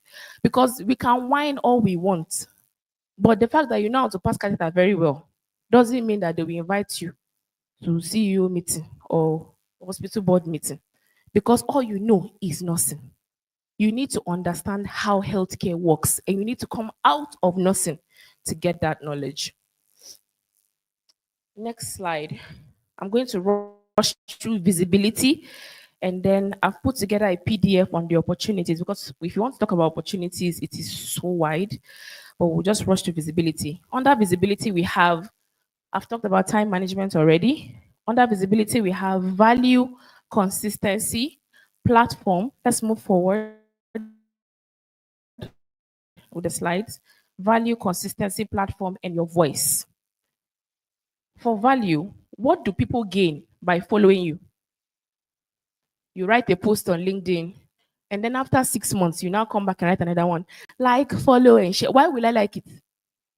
The last time I saw you is 6 months ago. Then I should follow you. For what? Where are you going? Where are we going to? So, what do people gain by following you? What do people gain by reading your post, by liking your post, by being in your community? What do people gain by subscribing to your channel? What value are you giving? Consistency. Credible people are consistent people.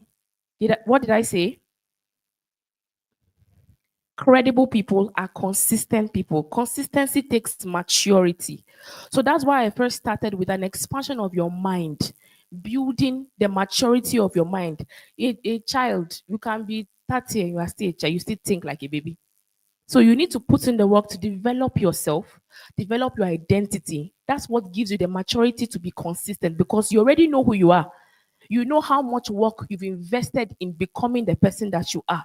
So you don't have a choice but to be consistent in what you are doing, right? Credible people are consistent people. Consistency takes maturity, discipline, and the most painful of all, consistency takes time. It takes time. 2021, 2022, 2023, 2024, we're in 2025 ending. That's 5 years of doing what I'm doing. I didn't start yesterday. Consistency takes time. So if you know it's blow you want to blow, just stand up and use that door. But if you are interested in building something intentionally, you must be ready to play the long term game.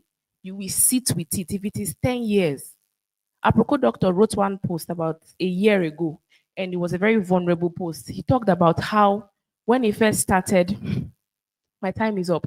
When he first started the Aproko Nation and things like that, that he was working in two different hospitals as a doctor and he was still doing filming content. So what he does is you finish shift here, you finish call here, and rush to go and resume in another hospital.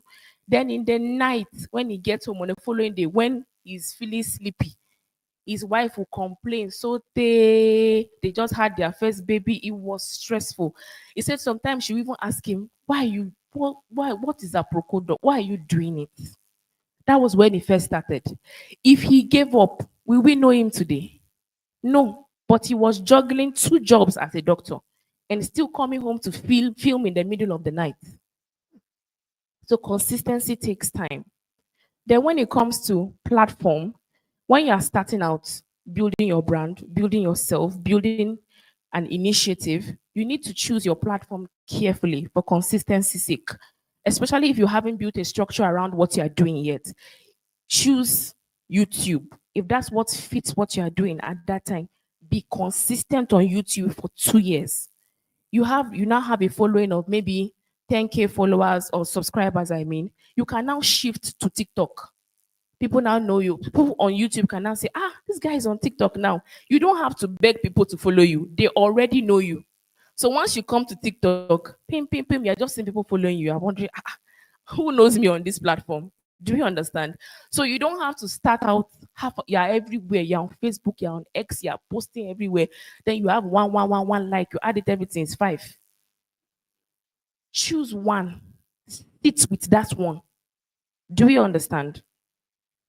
I want to give this example. Salem King. How many of us know Salem King? He has been very consistent on which platforms? Instagram, TikTok, right? How many of us know he's now on LinkedIn? He started LinkedIn this year. This year. Do you know how many of us have been on LinkedIn all these years? Go and check how many followers he has now. He doesn't have to beg you to follow him because you already know him. He has established influence and consistency on other platforms. He now had to hire somebody to transcribe because videos don't do as well on LinkedIn, right? It's text form content. He had to hire somebody to transcribe his videos into text. And now he's on LinkedIn. But he has already established a track record of consistency on other platforms for years before he now said, okay, I think I have the structure to expand now. So, like I said, opportunities, we can just glance through a few of them. Opportunities flow to those who are visible, valuable, and consistent, right? So, it is when you have built personal development, you have built a personal identity, you know who you are, you know what you want, you know the amount of work you've invested in yourself, visibility becomes easier. When you are now gaining visibility, opportunities is like magnets. They begin to find you a lot more. So we have types of global opportunities available to nurses. We have academic and scholarship opportunities, master's, PhD scholarships. How many of us know Chevnin? Please, for those that don't know, Google it. Look for it. Know what the program is about. It's a scholarship, fully funded scholarship, master's or PhD program for, I think, for Africa, different people, share different countries, and the only mandate for that chevening. You want me to spell it? Chevening. Chevening Scholarship. So it's a fully funded scholarship. It's very competitive, but many people get it. Many Nigerians get it. I have 3 friends who have gotten it, and they're in the healthcare space. Right. So things like Commonwealth scholarships as well, very common. Erasmus Mundus scholarships. We have Fulbright scholarships. We have MasterCard Foundation too. Very, very, very good scholarships. So for Chevening scholarship, the perk there is that whichever country you get your admission, whether it's UK, USA, Canada, you must come back to Nigeria when you're done. For someone like me who doesn't plan to relocate, that's perfect for me because it gives me the opportunity to go out there, get the information, get the skills I need, and come back and continue to make impact. So you can look into things like that. You have global health fellowships like Youth in Digital Health Nigeria, research funding opportunities. So I have a PDF of many websites that you can follow. Most of the websites also have Instagram pages, so it's good to follow, turn on notifications. So if there's any opportunity, you see it. Follow Opportunity for Africans, Opportunity Desk, youthopportunities.com, Opportunities Nest, Opportunities for Youth. These are all different organizations. Womenpreneur, those ones, they give grants for women-based businesses, for African female-based businesses. I know someone who has gotten a 5 million naira grant for a business. Leaders Africa, that's the Obama's Foundation. Afara Initiative, I'm sure some of us know that, the Bridge Program. Commonwealth.org, Global Youth Ambassadors Program. You have Mandela Washington Fellowship. So, yeah, I may not be able to go into it. You have One Champion, you have Unleash Rwanda, Aspire Leaders Program, you have Carrington Youth Fellowship, that's sci-fi, and one of our own, very close to home, focusing on young nurses initiative. How many of us know it? Fini. I'm I'm a alumni of Fini too, and that helped me with mentorship opportunities from people that I may not have seen physically. Now, the application process for many of these fellowships and initiatives and scholarship, it is tedious. It is enveloping, it's swallowing. It can swallow you. But one thing that makes it easier is if you have started this process of personal development, of personal identity formation, of gaining visibility, you have built a form of resilience and capacity to undergo those applications. And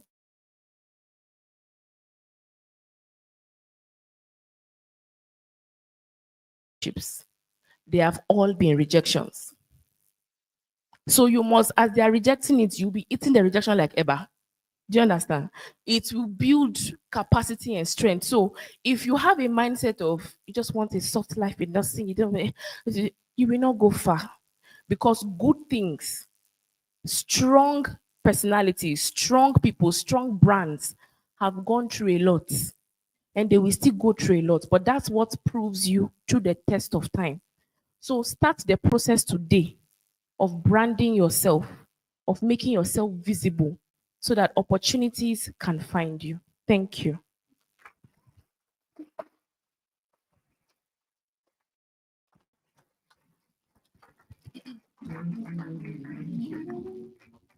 Wow, that was an amazing session. I really felt like she should just continue. How many of us felt like that too? I mean, should we take Sarah Kumi home? Let's just take her to our house so that she can continue what she started here. That was a very amazing session. Thank you so much for that. Let's give her a round of applause once again. Thank you so much. I mean, I learned so much. At some point, I just needed to leave my book and just listen because it was so much. It was so much. And I really think this is it's very important that we go back to every of the things that have been said. We can listen to every of these sessions on YouTube again, and that's why you need to follow us so you can There are a lot of things that have been said here today that you think you grasp, but until you go back to the sessions, you realize that there's still so much that you didn't hear or didn't stand out for you. Thank you so much for that session, ma'am. Okay, so before we have Nurse Aki, sorry, pardon me, Ajibade Damilola come up. If you have any questions, I know we have questions from both sessions and the next session to come up. Please write out your questions in a piece of paper and give it to a protocol member right beside you or close to you. We'll be answering all of your questions. Please do well to write as fast as possible because we are constrained of time and we'll just attend to the questions we get imminent. Thank you so much. So very quickly, we'll be having Nurse Ajibade Damilola, who is going to be speaking to us about Nursiscope and what Nursiscope is all about.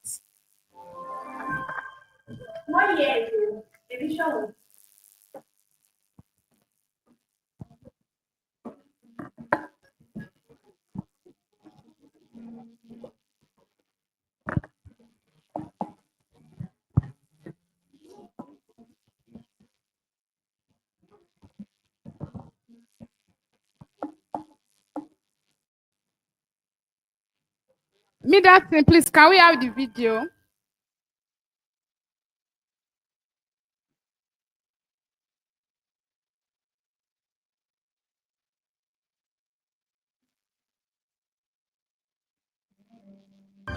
One year ago, a vision was born. A vision to redefine nursing innovation, mentor nurses, and inspire research that transforms healthcare. This is the story of Nursiscope Incorporated. It started as a simple idea to bridge mentorship gaps, to unlock potentials of nurses, and to amplify voices of nurses across continents. Now, what's started as a spark of vision has become a global movement. In just 1 year, Nursiscope has reached thousands of nurses and health professionals across Africa, Europe, and North America through mentorship, research support, and leadership programs.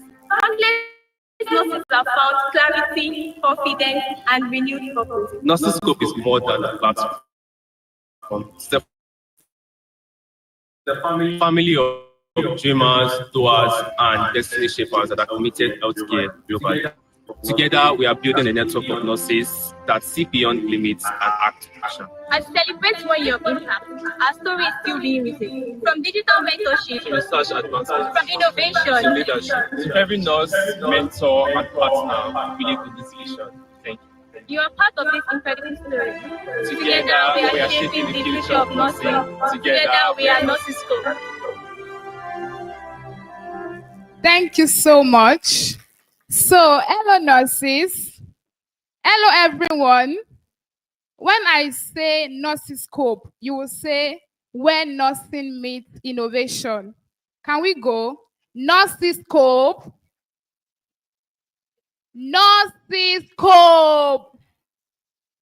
All right, thank you so much. So we want to know when we say Nursiscope, you'll be hearing the name. And of course, Nursiscope gather this great number of people. So what is the meaning of Nursiscope? Nursiscope is coined from two words, nursing and scope. So nursing, I know that majority of us are nurses. We may have non-nurses, right? But majority are nurses. And this nursing is the art of who our founder is. That is the person of Dr. Oluwadamilare Akingbade. So the first time I heard Dr. Akingbade speak, it was my first 3 months in School of Nursing. That was 2018. I went for an FCN program, Fellowship of Christian Nurses. And he was talking about, they were having a panel discussion. He was talking about research, nursing education. And I was just stunned, like, how can a male be this passionate about nursing? Well, I was just 3 months into nursing and I don't know so much about nursing, but I've never heard a male, when you say nurses, and of course, our attendance shows that when you say nurses, what comes to people's mind? Females, right? So when I saw him speaking so much about nursing with so much confidence and boldness, I was so inspired.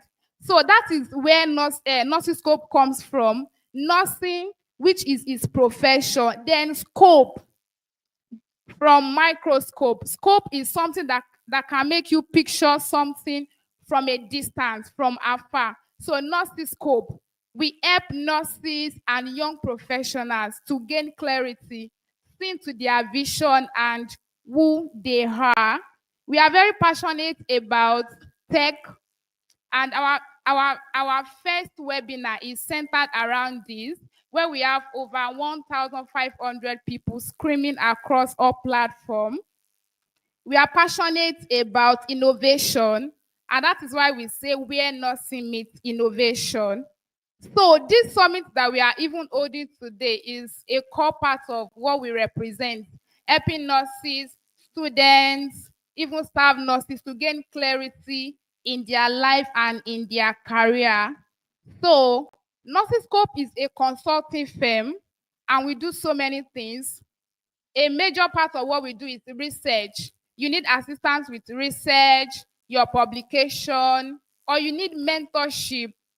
Maybe you are a nurse who is just starting out, or you are even just entering nursing school. You can gain guidance from Nursiscope. We also have our digital presence across all platforms. I know that the moderator has mentioned it that we should follow Nursiscope on those platforms. We are on LinkedIn, Facebook, Instagram, X, and YouTube. So that is what Nursiscope is all about in brief. And immediately after this summit, I know that we have been enjoying this summit so much. Have we? Do you want it to continue? But the thing is, we cannot do everything. We cannot capture everything in this summit. And that is why Nursiscope is also coming up with a career boot camp.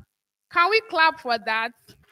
Nursiscope is coming up with a 2-month career boot camp. And in this boot camp, you'll be able to, meet so many mentors that will guide you and give you the needed clarity. So they will post the registration link shortly. You can sign up for that. Everyone, this is Nursiscope. And in Nursiscope, it is where nursing meets innovation, where purpose meets preparation, and where ordinary steps become extraordinary impact. Thank you.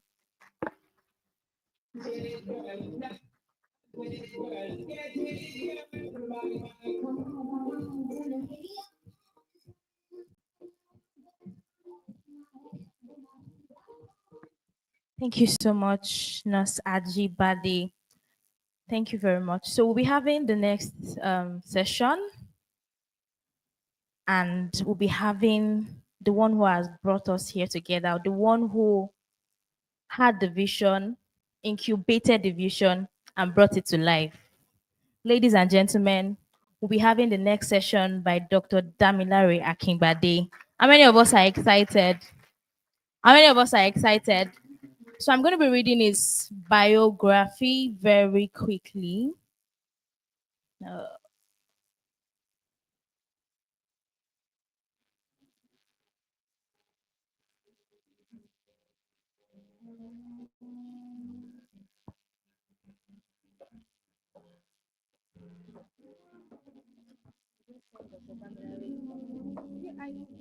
Okay, I'll share.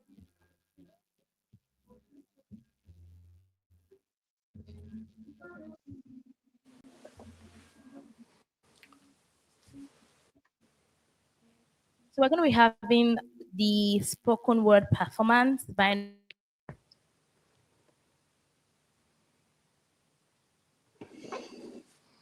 performance. A round of applause.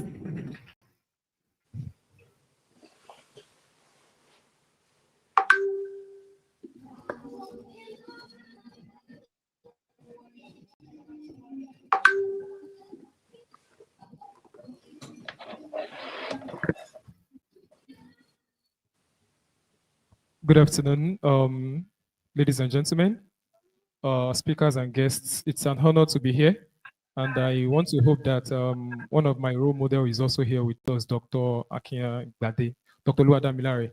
And my sincere apologies for coming late. I was really, really caught up with a lot of things, but thank God I'm here now. And you guys are trying. If you are living in Lagos, you are really, really, really trying.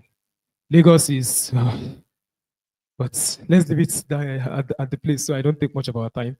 I'm here today to deliver spoken words, which resonates deeply with what most young nurses go through after school, after internship, and a lot of things like that. The hustle and bustle, the ups and downs, a lot of things. So I'm here to deliver spoken words in respect of that.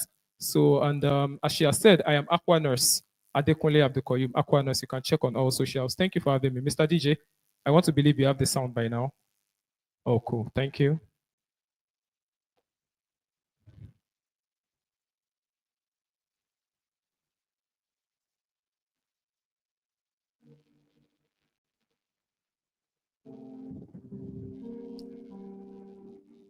Once upon a time,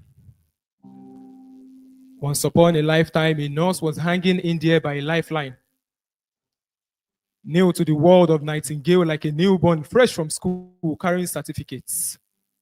Certificates that still smelled of hope, yet not knowing where to turn. He stepped into the real world with a heart full of courage. But courage is not currency, and passion no the parents. Now why did they call them parents? From one hospital to another, door after door, interview after interview, we will get back to you, but they never did. You still have a lot to learn.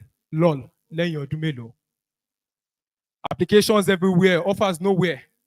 And when the offers finally came, 50,000, 60,000, 70,000 per month for a course that demanded millions to complete. Oh my God, what a wicked world.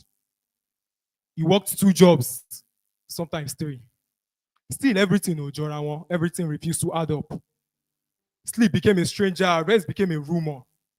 And the sun rose each day only to meet him in the same scrub, the same struggle, the same silent tears. Insults became normal.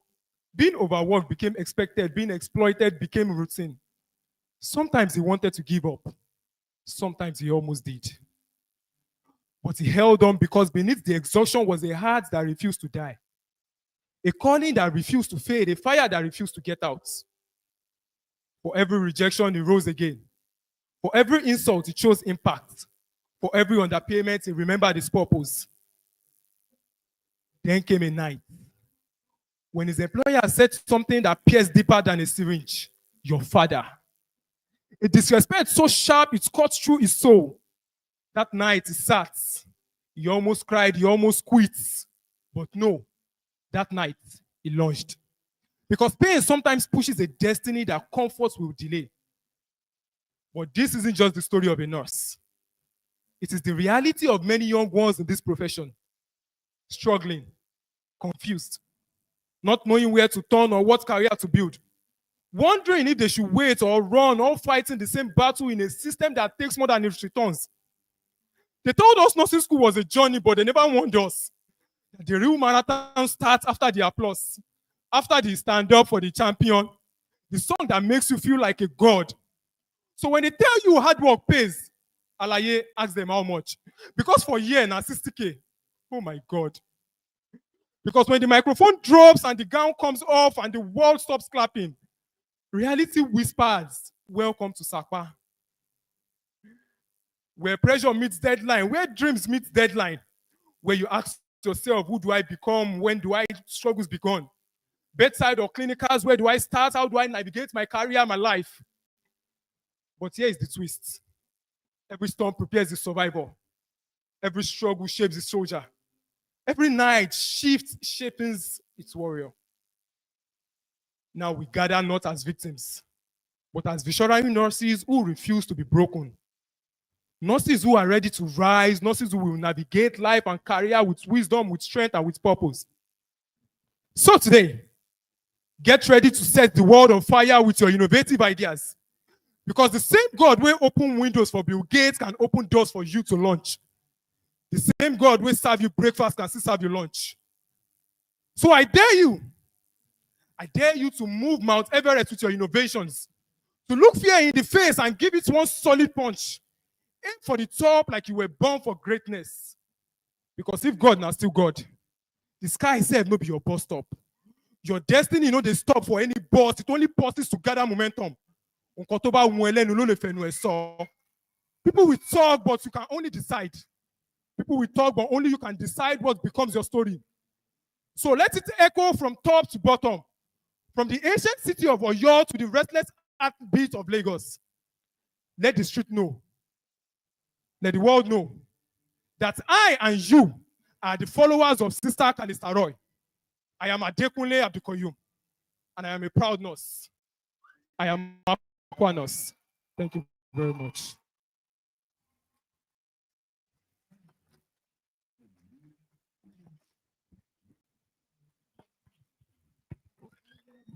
Wow. Wow, wow, wow. At some point, I got really, really, really emotional. I was going to shed it here, but I didn't bring my hanky. Thank you very much. Thank you for that presentation. It was very amazing. So we're going to be having Dr. Damilare Akingbade. Are we ready?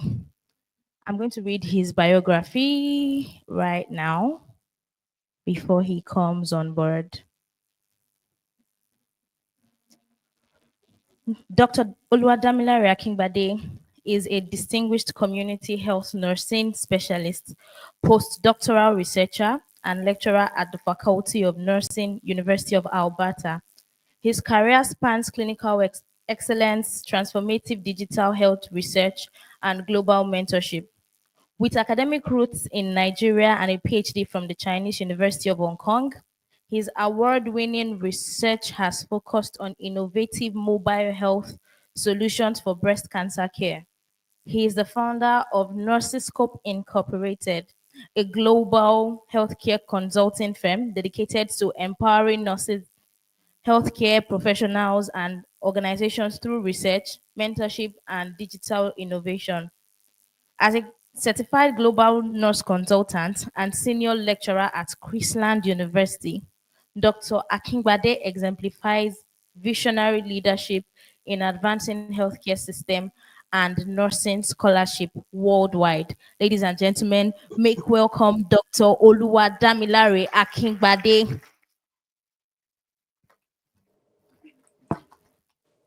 Good afternoon, everyone. Can you all hear me? Am I audible? Please let me know if I'm audible enough. Thank you.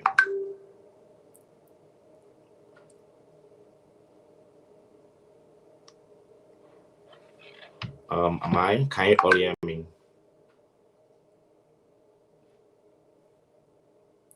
Let me know if you can hear me. Can I get a feedback?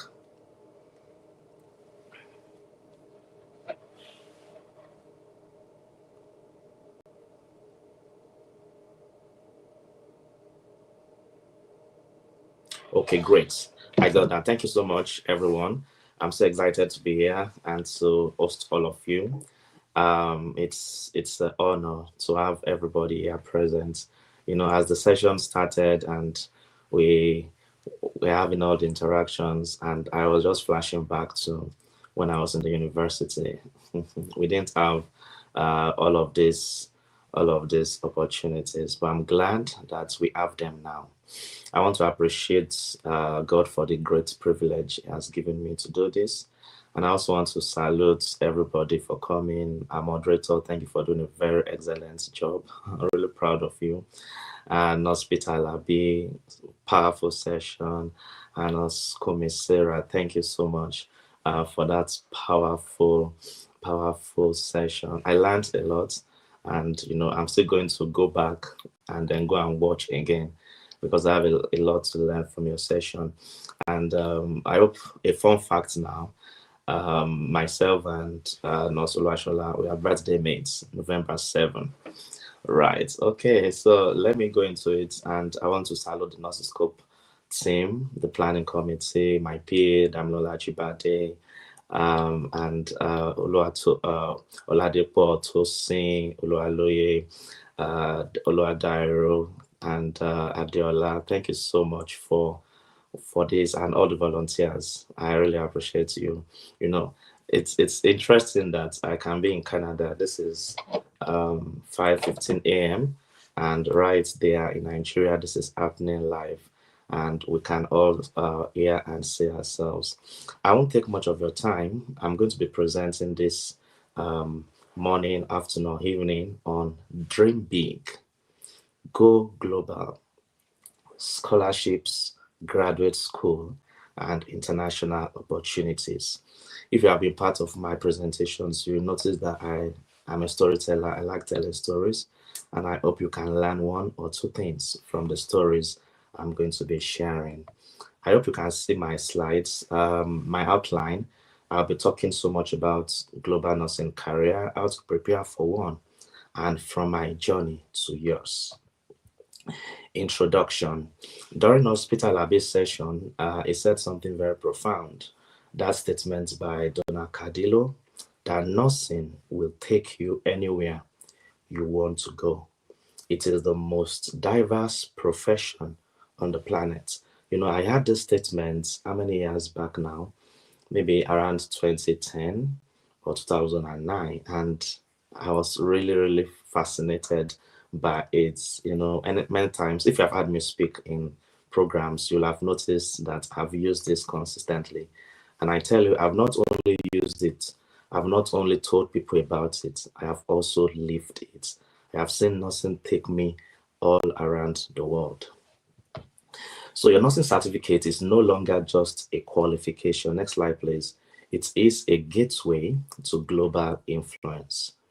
International education and opportunities can accelerate your career in ways local pathways cannot. Note that international opportunities, they have a way of accelerating your career. Yes, I know not everybody is going to travel out. Some people are going to remain in Nigeria. However, you can go global from anywhere around the world. Let's note that you can go global from anywhere around the world. Right. Yeah. And one of the people who I've seen that have, that's typified this is Professor Priska Juma, my mentor.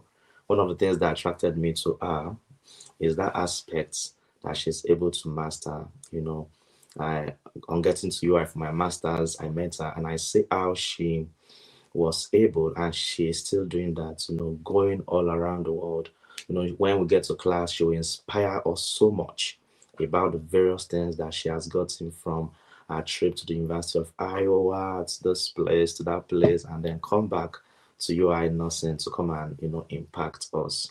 So it's a call for every one of us to prepare for the global stage.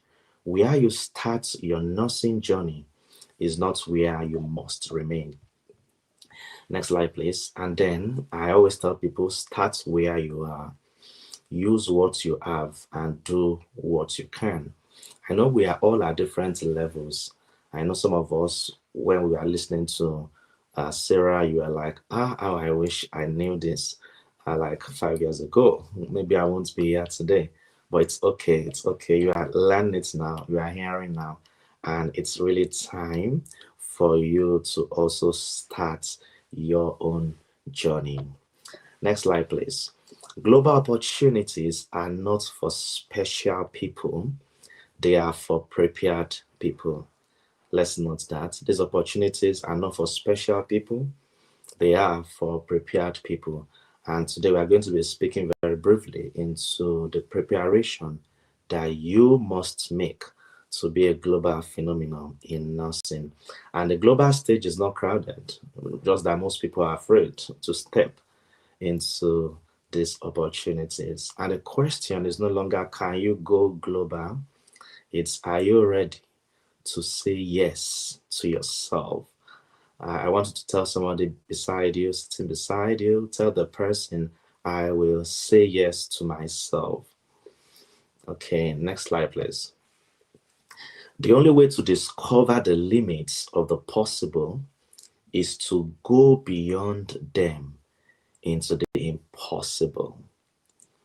The only way to discover the limits to the possible is to go beyond them into the impossible. I'm expecting through this conference that many of us are going to be ready to push the boundaries of possibilities.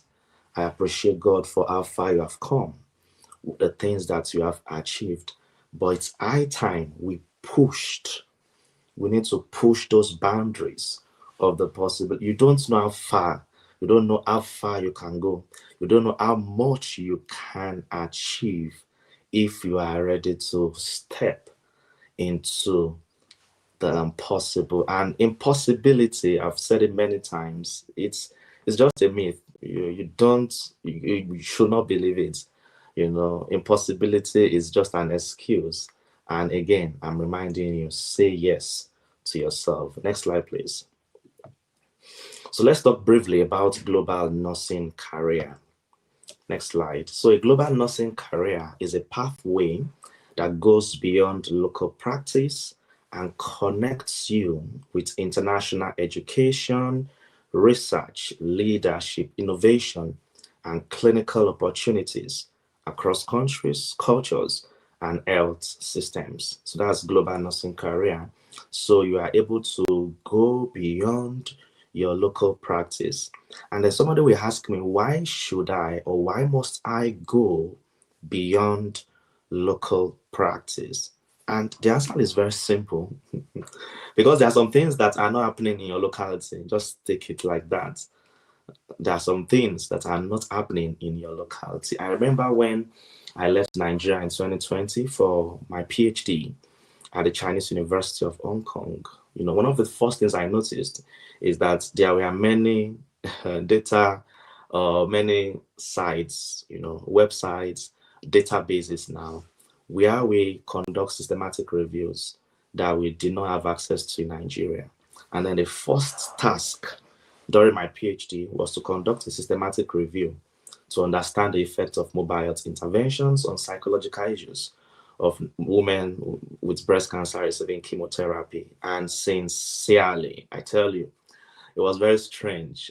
Thank God for the great people He has surrounded me with. One of them is Dr. Yetunde Tola, right? She was a year ahead in the PhD program. She sat me down and patiently explained to me that this is how to go. This is how to go about it, and a couple of other things like that. And since that time, I've made it my mission to begin to give back, connect people back to these opportunities that are not available in our locality. So it means you are, next slide please, it means you are using your nursing expertise to create impact across borders while you are gaining advanced skills, global exposure, and worldwide recognition. So you are creating impacts, just similar to what I'm doing.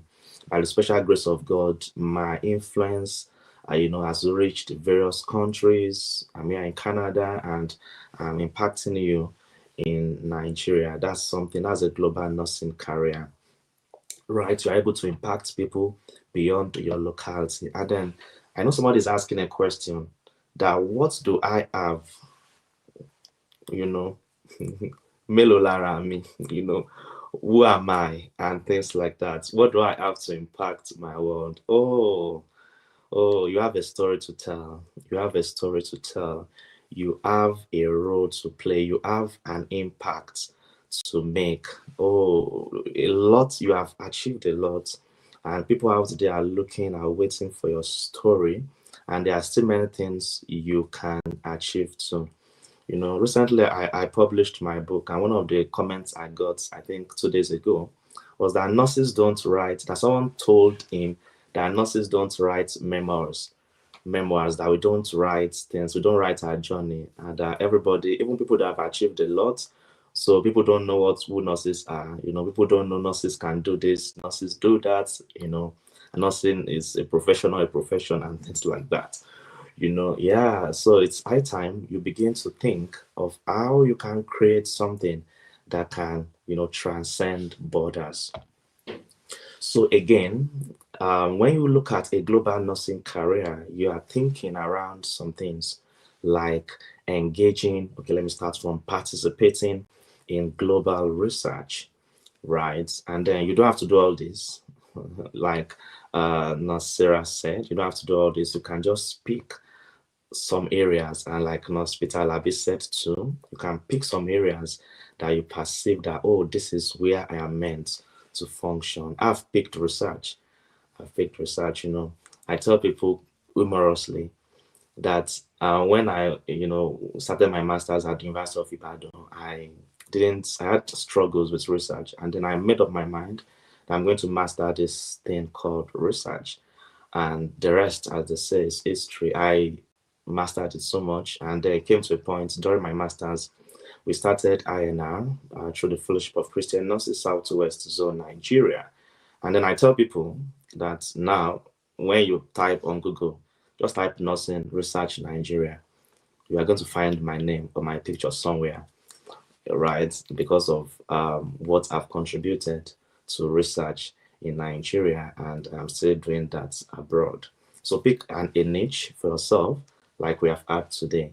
So a global nursing career also entails engaging in international education, fellowships, and advanced training, leading or contributing to policy, public health, and community programs beyond your country, right? Another one that is so dear to me, that links connect so much to global research, is publishing in global journals and collaborating with researchers worldwide, right? So that's another aspect of global nursing career. You can publish your work in peer-reviewed journals and a host of other platforms like that. Another one is presenting at global conferences, workshops, and international platforms. I'm quite, you know, passionate about helping nurses get to this stage whereby their work can be known globally. I want nurses from Nigeria to, gain access to scholarship opportunities, present in global conferences. And that's one of the things we do at Nursiscope. Recently, I think like 2 or 3 or 4 months ago, some of our mentees that started mentorship program at Nursiscope. They've been able to, some of them have submitted their abstracts, and they'll be presenting at a conference coming up very soon. At Babcock University, the Oncology Nursing Conference, right? And then, and some of them have learned how to navigate, search databases, conduct scoping reviews, and other things. These are the opportunities that we, try to make available to our mentees. And another important aspect is, we've heard a lot about that. I won't emphasize on that again. Building a professional identity that is recognized and valued globally. Next slide, please. Okay, so let's talk about how can you prepare for a global nursing career. How can you prepare for a global nursing career? And one important point, next slide, that you should understand about a global nursing career is that it begins the moment you decide to prepare for opportunities you haven't even seen yet. Let's note that a global nursing career begins the moment you decide to prepare for opportunities you haven't even seen yet. I tell you, when you start preparing yourself, there are some opportunities that you need to access that you don't even know now. But there are some things that you are doing consciously or unconsciously that have started preparing you for that role. I give an example. During my PhD, my colleague and friend, Dr. Yetunde Tola, she shared an opportunity with me, first year PhD, that there's an opportunity to become a global nurse consultant, to attend the Global Nursing Leadership Institute by the International Council of Nurses, ICN. That's, I think you should apply. And I started wondering, I should apply for that. Do you think I should? I started doubting, but then I noticed that many of the things, when I looked at the criteria, for application, I noticed that many of these things are things I'm already doing. over the past years since 2016 during my master's, 2015 I've started it, and 2020, 2021, when that opportunity came, I was already prepared for it. And the question is, when the next opportunity for global influence is going to come your way, will it meet you prepared? Next slide, please. So it's important in preparing for your global nursing career, you must build a compelling academic and professional profile. A compelling academic and professional profile. I give an example again. When I got to Hong Kong for my PhD, maybe I should even start from this. So one of my very good mentees and brothers, he started his master's program at the University of Ibadan. So it was part of us. It was an undergraduate when we started INR in 2016, right? It was an undergraduate then, and then he has started his master's now. And then he told me that he entered his master's program at the University of Ibadan with 40 publications. 40 publications. Okay, so when I started in 2015, when I got the admission in 2015, I had 0 publication, no publication. In fact, during the interview, Dr. Luatosin and Dr. Fumilayo Kolawon, then now professors, they just looked at me and they were asking, how many publications do we have? I said none. I was very comfortable, saying none, because of course I had none, but then Israel followed us, and then it's had a lot of publications now to its belt. So when I got to Hong Kong in 2020, then I had just 4 publications, and then maybe we can even call it 2.5 or 2, not very high sounding publications, not published in very high impact factor journals and things like that. Right. And then I knew I wanted to go to North America after my PhD. Currently, as you heard, I'm currently a faculty lecturer and postdoctoral fellow at the Faculty of Nursing University of Alberta in Canada. So at that time, I started picturing that I wanted to be in North America. But then I looked at my CV with these few publications, and then, so what's going to happen? It might not work. And I applied, so I started working very hard. So before I left Hong Kong, I made up over 40 publications, collaborating aggressively, late nights in the laboratory, working so hard, weekends, just doing everything so that I can have that CV that I'm looking for. And I remember very vividly during the waiting stage for my employment, before I got the current postdoctoral fellowship, which I'm ending in a few weeks, the Alberta Innovates postdoctoral fellowship, valued at 140,000 Canadian dollars. That's the what? 70,000 per year. Right. So when I got this fellowship, I was wondering that will I be able to get this offer? I've applied, I've done everything. And I noticed a particular week in Hong Kong, I started noticing that there were searches on my LinkedIn from the University of Alberta. They were searching and things like that. Oh, so like we had, make sure you build a very good LinkedIn profile. When you try to apply to any school for opportunities, they will go and search you and try to know what you are made of, the stuff you are made of. Right. So another point that is important is that when building a compelling academic and professional profile, you must aim for a strong CGPA. I didn't make a first class from the university.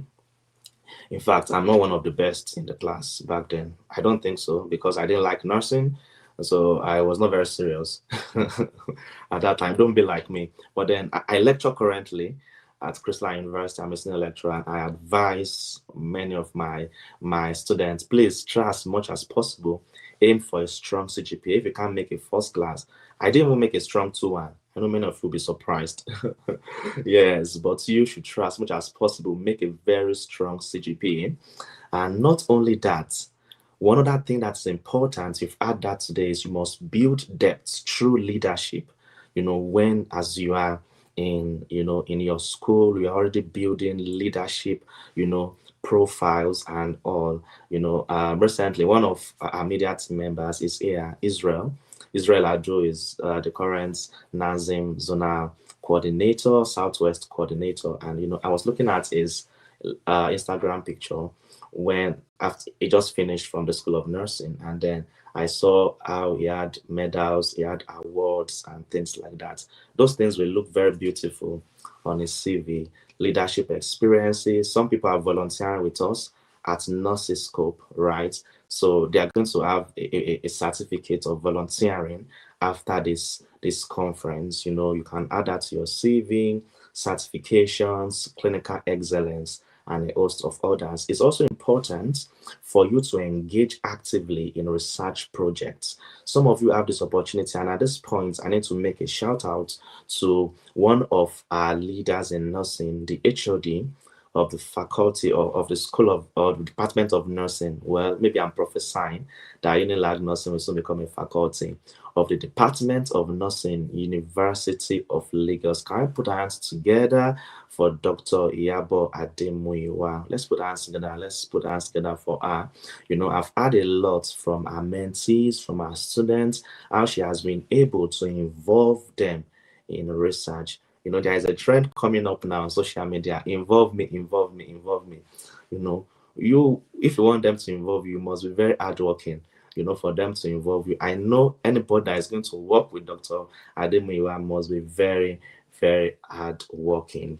So you must be able to show a balance of academic strength, community impact, and professional growth.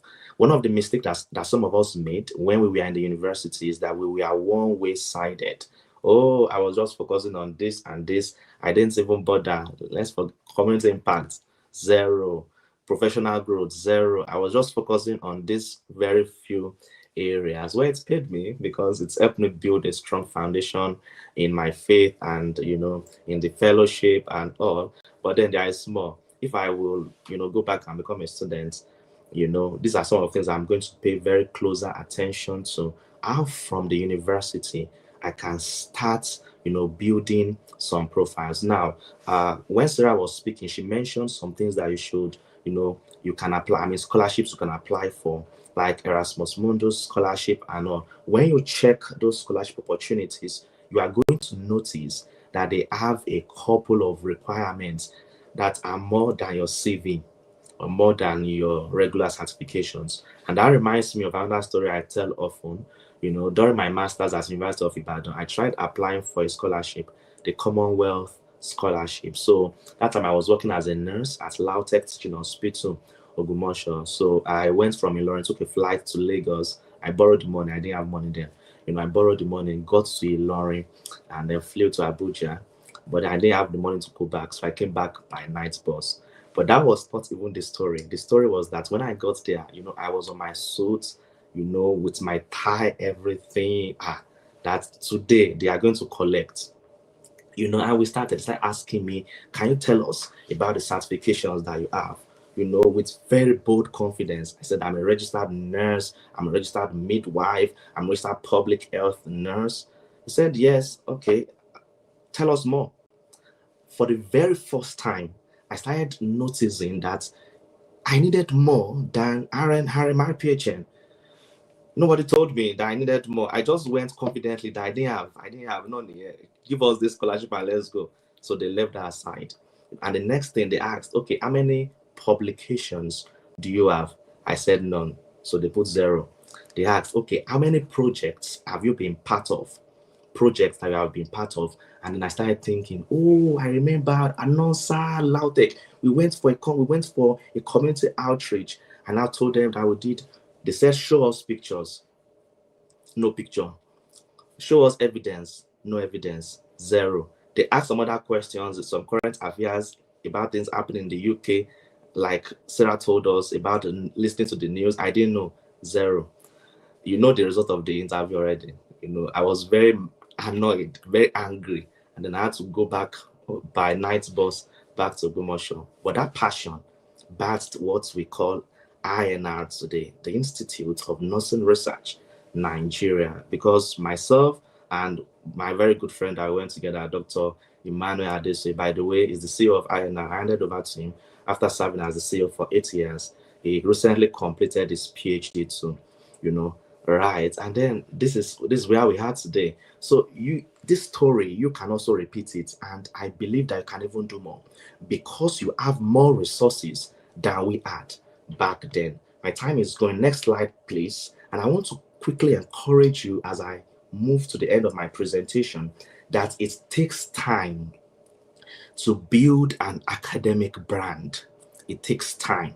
It takes time. So you must start now. And that's my LinkedIn profile that you can see there. And that's my Twitter account, X as we call it. And next slide, you can see my ResearchGate profile, showing my publications, and of course my Google Scholar profile too. It's still building. I'm just starting, right? But then I've been able to gather this. Next slide, please. And another important thing is that you must develop a clear personal narrative. I help people to do this at Nursiscope Mentorship Academy, and that's knowing your why. One of the early assignments that we give to you when you join our career boot camp is you begin to envision the why, the reason why you want to go global. What is that area that you must speak? I've met many nursing students over the past few months, 1 year now, that we started Nursiscope, and we have seen a lot confused. Oh, which specialty should I take? And things like that. When you join us, we'll be able to help you figure this out. And you must understand the global problem you want to contribute to. You can't solve all the problems, right? When you are coining or preparing your personal statement, one of the things we want to see there is a clear cut understanding of the problem that you are trying to solve, and you must connect it to your story, your past, your present, and of course your future. Strengthen your research and writing capacity. I cannot overemphasize this, and I give it to INR. INR is a journal club that we encourage many people to join, where we systematically train nurses and nursing students on how to write. You don't want to miss it. Very soon, the announcement is going to be out for another cohort. Try and be part of what INR is doing. You will not regret it. And of course, one of the things you also get opportunity to be part of at Nursiscope, like you've had, we also do research mentorship at Nursiscope. Like I mentioned earlier on, many of our mentees are now skilled in scoping review. Some of them are going to be presenting in the conference coming up some days time, right? So you need to start, and you need to start contributing to research any way you can, and publish and flourish. These are some of the publications that came from my PhD. Okay, next slide. Oh, let's talk about engaging in global minded activities. I've seen a lot of nurses from Nigeria, they are doing a lot now in this area, going for conferences, connecting, with leaders, seeking mentorship. This is very, very important. And global relevance, next slide. And these are my certifications, that I got, after I completed the Global Nursing Leadership Institute, and I got certified later as a global nurse consultant. Next slide, please. So next point, when preparing your global nursing career, is you must learn how to prepare strong application documents. I've noticed that there is a very strong divide or disconnect between what many young nurses have done and how they have been able to craft their CVs. So their CV is not looking like what they have been able to achieve. So you must learn, how can I craft a polished achievement, achievement focused CV tailored to global standards. You must be able to seek mentorship from those who are able to teach you how to write a compelling statement of purpose, how to build strong relationships with your referees, how to, develop a graduate school, level, research proposal. This is also very important. Next slide, please. And again, you must learn how to build international networks. I mentioned that earlier on. And next slide, you must also learn how to cultivate confidence and a growth mindset. We had a lot of that from Sarah's session. Oh, I learned a lot from that session. You know, how you must replace self-doubt with preparation, with clarity, and with consistent action. And understand that rejection is part of your journey. Very important for you to note that everything will not be just smooth like that, you know. But it's important for you to know that your yes will definitely come. So leverage your digital identity. That's also very important. You have seen my profile on LinkedIn, on Google Scholar. I have an Orchid, you know, account or profile, Academia Edu, ResearchGate, all these platforms. You will find my works there. And you know, this was motivated by my mentor who gave us an assignment during my master's program that I should put all of us put your names on Google, and anything that comes out, you know, print it out, and we are going to grade it 10 marks. And I got 1.5/10. You know, the highest mark was 2 because all I had was Facebook posts and other things like that. But now, when you put my name on Google, you will see what you should see in an academics profile. You see things like my publications, you will see my projects, my awards, and a lot of things like that. And you should not be intimidated. You know, you can start from where you are. I was not like this when I started 10, 15 years ago. You know, a lot has gone on, a lot of waters have gone under the bridge. And as I round off from my journey to yours, from my journey to yours. So next slide, you are going to see a picture of a book I wrote. I will encourage all of you. You're going to hear more about the book later, right? You will learn a lot about my journey. And this book is going to inspire you on how you can also take very bold steps, right, in your career and in your journey. I remember in 2011, next slide, when I graduated from the university, you know, I didn't have many things. Like I said, you know, I had a lot of gaps. You know, I had an experience in 300 level, though I knew that I was to specialize in community health nursing. I was praying that morning, and I had a very strong impression from God that I should be in community health nursing. But you know, it's as important as it is to know, you know, however way you, whichever way you used to know, you must still reach out for mentorship, because all I knew was no. I didn't know that things I should know that would have prepared me for a better career. Right. So next slide, please. So it's important for you to connect with mentors. You will see some of my mentors here: Professor Fumilayo Kolawon, Professor Kaming Chow. That's my MSc supervisor and my PhD supervisor. That's very important. And here we are today, currently live in Canada, you know, doing research at University of Alberta.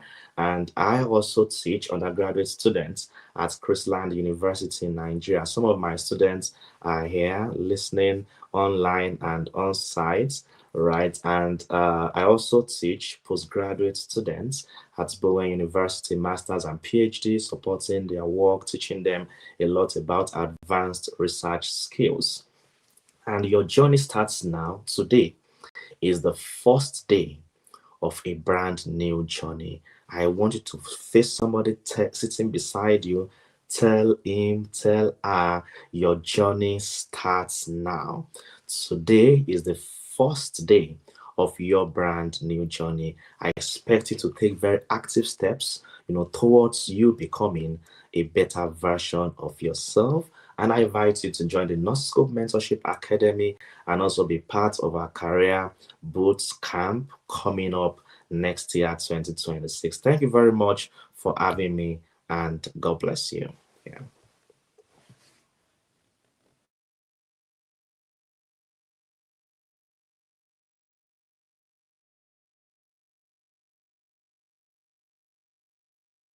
We celebrate Dr. Damilari once again for that session. Oh, I mean, I just feel like I just want to go into the world now and start implementing all of the things that I've learned from this summit. How many of us feel like it is worth the time? The time you've spent here is worth it. I mean, it's been a very invigorating one. Thank you so much, sir. Thank you so much for that session. So we're going to be going into the panel session immediately because of our time. However, I need just two people very quickly to tell me what you've learned from Dr. Damilare's session. Very, very quickly, quickly, very quickly, very quickly. Two people who wants to share what they've learned. I want to be sure we're on the same page. Two people, Good. quickly before I call names. Two people who wants to share what they learned.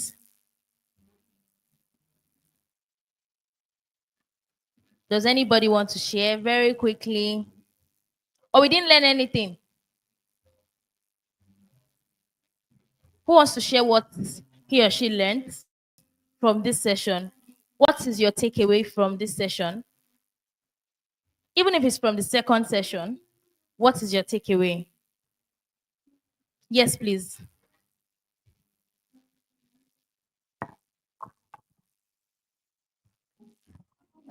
Thank you for the opportunity. So the number one thing I've learned so far is consistency, and I would also say that intentionality, because it takes intentionality for you to grow.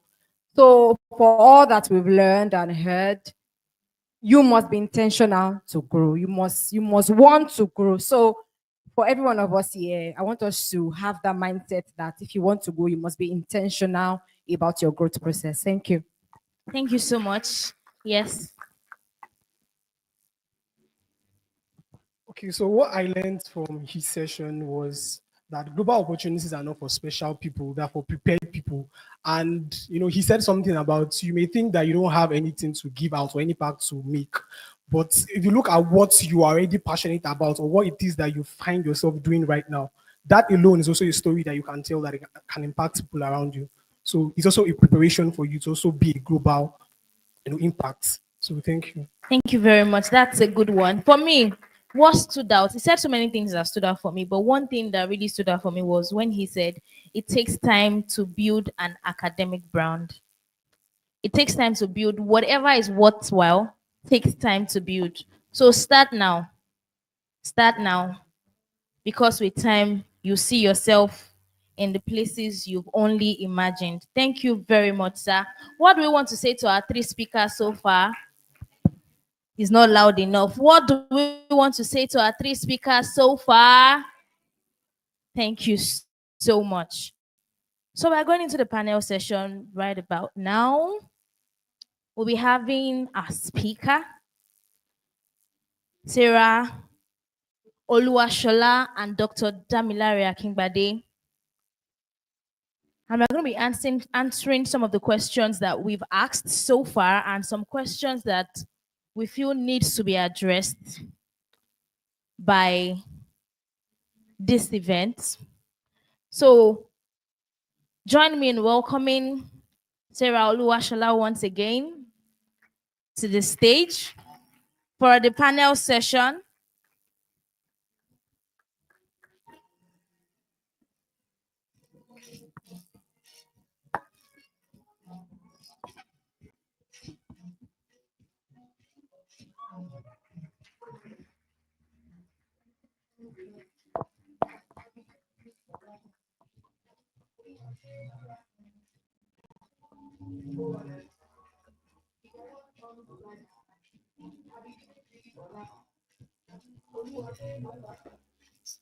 All right.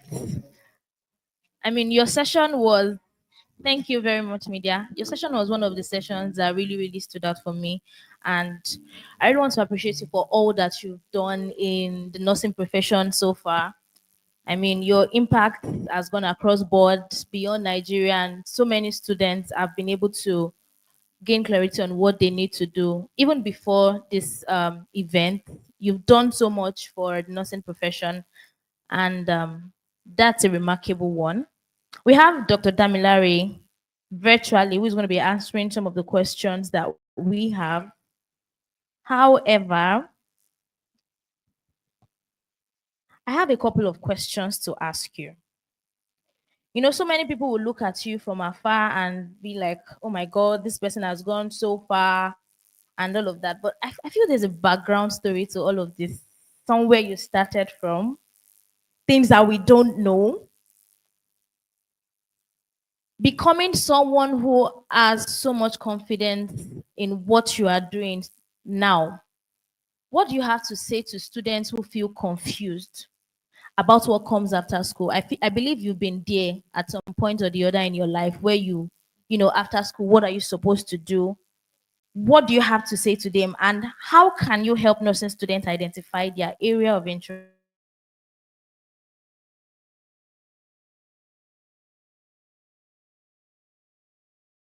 Question. And yes, I have been in that shoe before. I think my confusion started really early. My confusion did not wait till I finished, till I wrote council. From when we started, rotational postings in 200 level, and we went for community health posting. I hated community health. Dr. Kimbadi, my apologies. Then we did midwifery and then psychiatry. I think psychiatry was where I found something that looked like what I liked. And at that point in time, I thought it's definitely mental health because arrow posting was so nice. The lecturers were nice. Everything was looking rosy. But then we came back and then we had our theater posting. And it was love at first sight for me. I loved the air conditioning. I just, the interaction of the people there, everything felt like home to me. But then I still wasn't sure. And that was 200 level. So what I did, and I'd like to mention this as well. In my session, I mentioned having personal, a value system, things, principles that you operate by, right? And apart from excellence, hard work, accountability, integrity, spirituality is one of my core value system. I don't do things without praying. I don't dabble into even the smallest of things. I have to be really sure that this is where God is leading me and God would have me do this.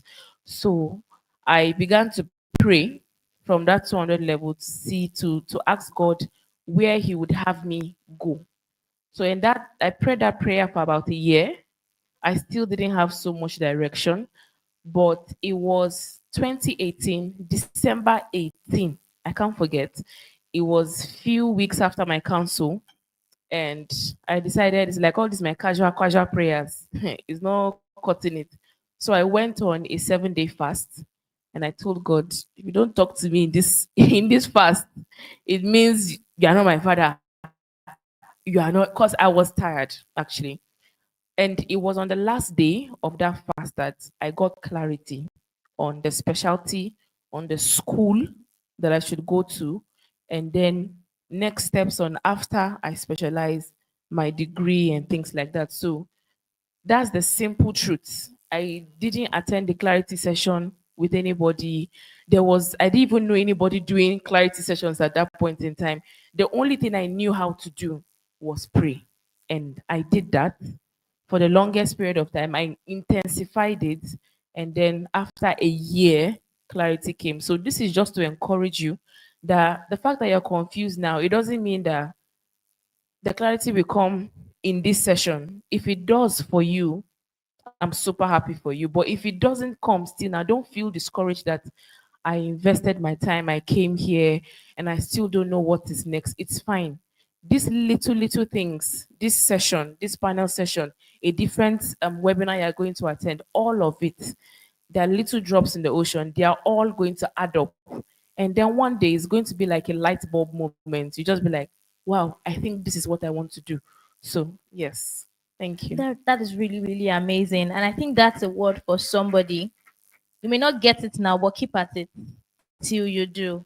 Keep seeking for clarity. And she also mentioned something that was really profound, that she doesn't do a thing without asking God, which is also very important. Peter Labi said something in his session that I also re-emphasized, where he said that your career decision is also very paramount in fulfillment of destiny. So it's also very important that you don't make a mistake when it comes to career decision. Thank you so much for that.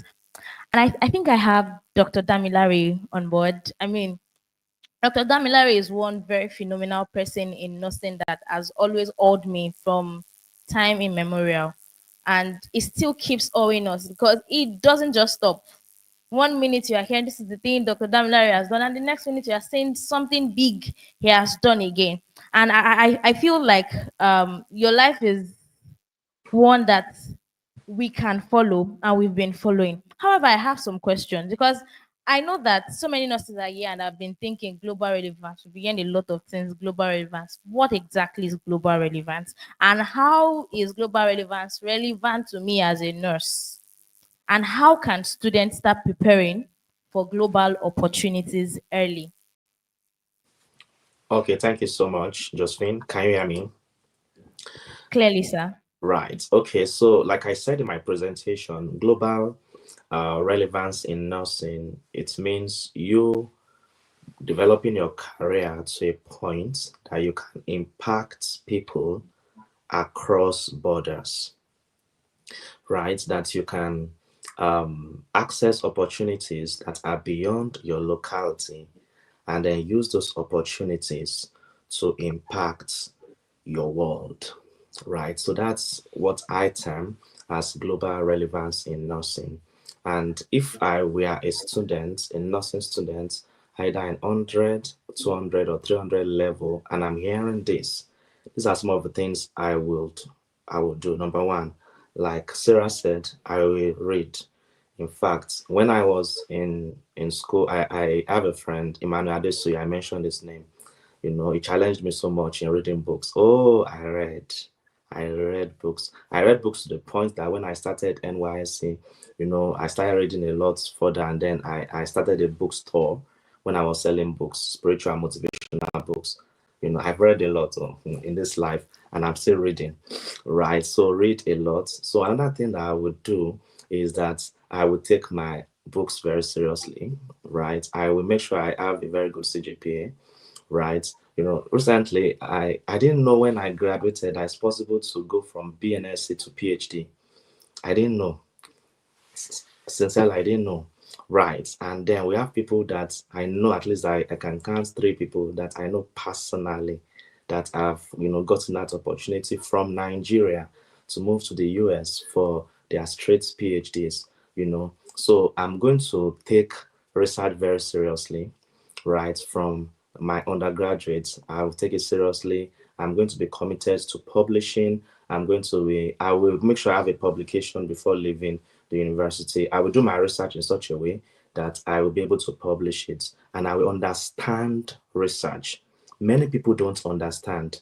They just cram it. They don't like the way they are being taught because it's abstract. I'll make sure I understand it very, very well. And again, from my undergraduate, I will have picked a particular area that I want to be known for.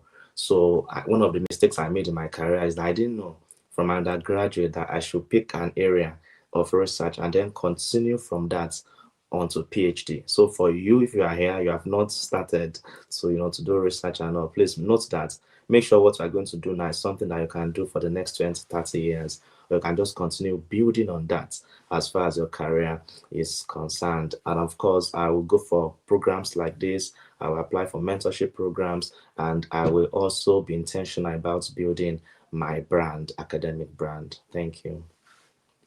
Thank you so much, sir. Thank you very much. One of the things that have been emphasized since the beginning of this event is the importance of reading books. Like, you can't overemphasize how important it is to read books. Books, they broaden your knowledge, they broaden your mental strength, they broaden your mental muscles. Yes, that's what it's called. When you read so wide, it helps you to be able to assimilate things, it even helps you to be able to think wider and beyond the box. And that is why it's very important for those of us that are here. If you come here and you don't get a copy of this book, that means you're not really, really serious, really, really serious. Because this is someone who has experience that would help you. There's this saying that I find a bit funny and also very important. They say fathers are feathers who help you to fly farther. How many of us have heard that word before? Fathers are feathers who help you to fly farther. This is one of the feathers. you know Getting what this book would help you, because he's going to share experiences that you don't have to trade. One of the importance of having mentors in your life is that They help you to be able to avoid potholes that they were a victim of. One of the things that mentorship helps you to do is that they help you to avoid mistakes that they make. And that is one of the things that this book is going to do for you. And also the Nursiscope Mentorship Academy. So if you need the link, even after this session or after the event, you can let us know and you would have access to it. Thank you very much, sir. So I'm going to go to this question from one of the participants. The policy in the US, what is your say about it? Do you think this will affect the view of nurses worldwide, especially in Nigeria, and how can we prepare for it?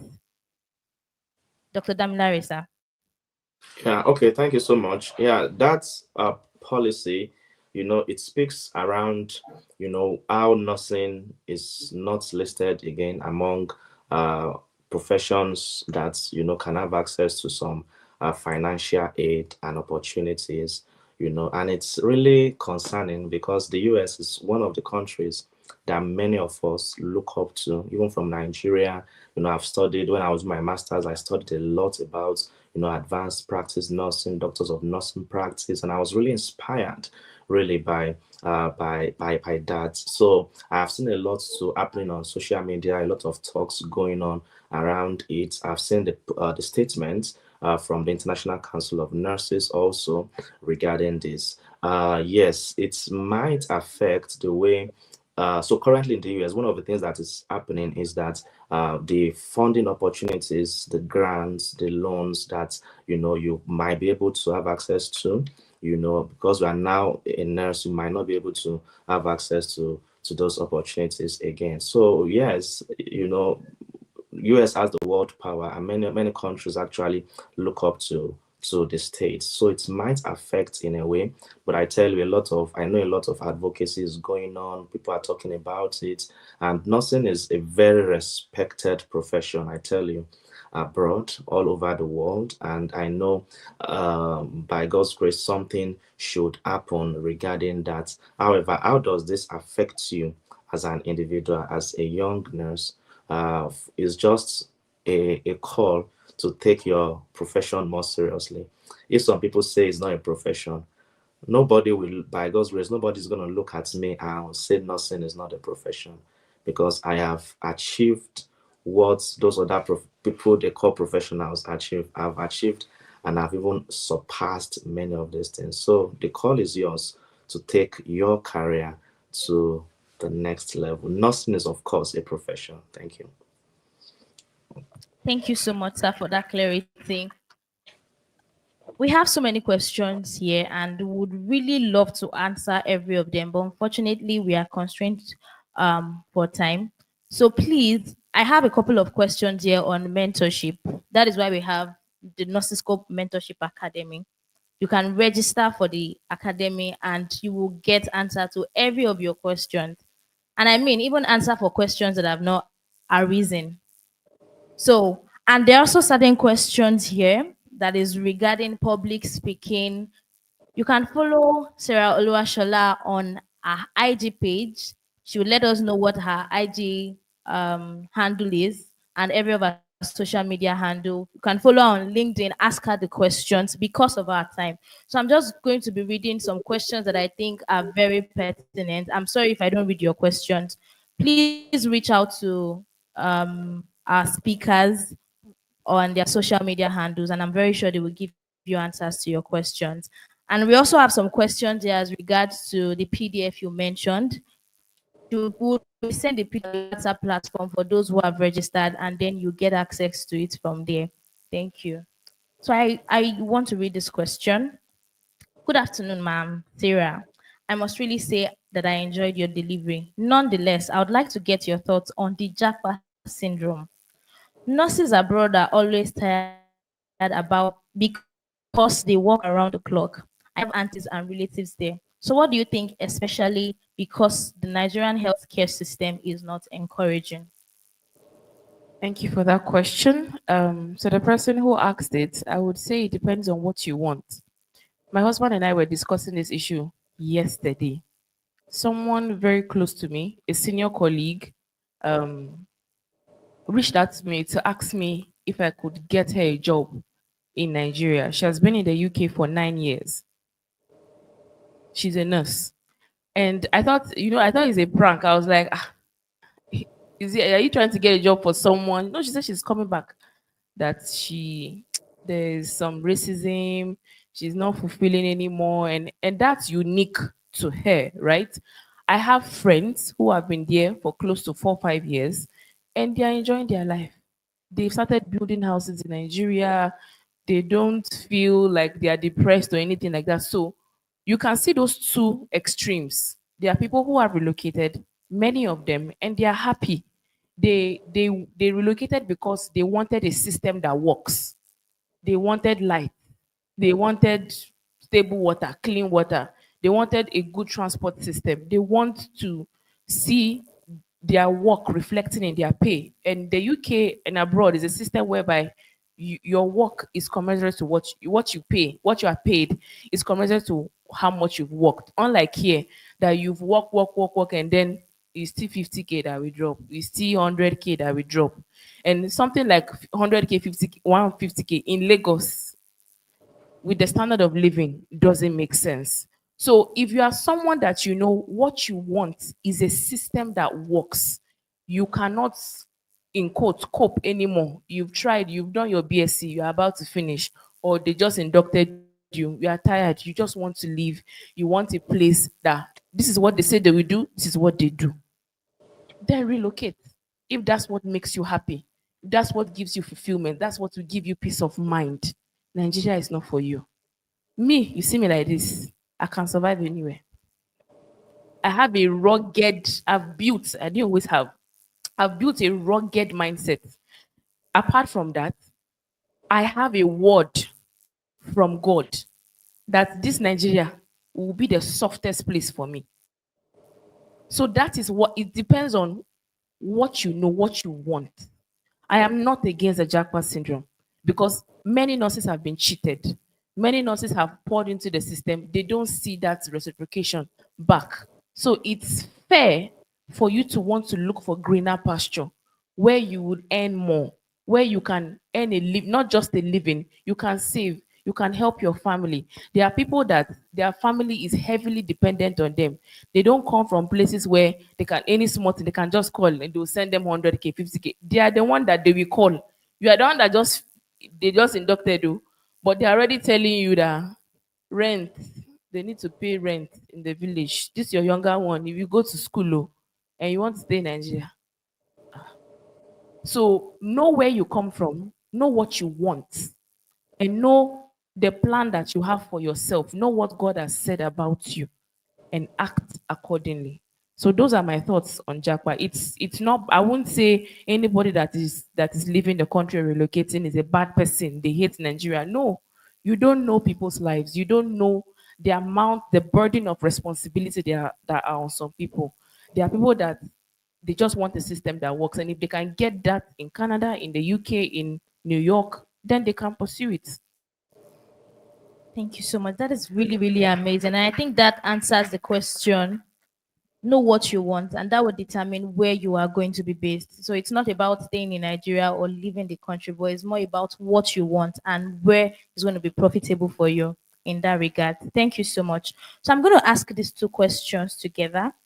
I'm not going to read out this question because I can barely see what the person wrote, but what I'm able to deduce from what was written, as someone multi who is a multi-potentialite or someone who has interest in multiple things. He mentioned design and education, health educator. So how does this person brand themselves? For someone who is a multi-potentialite,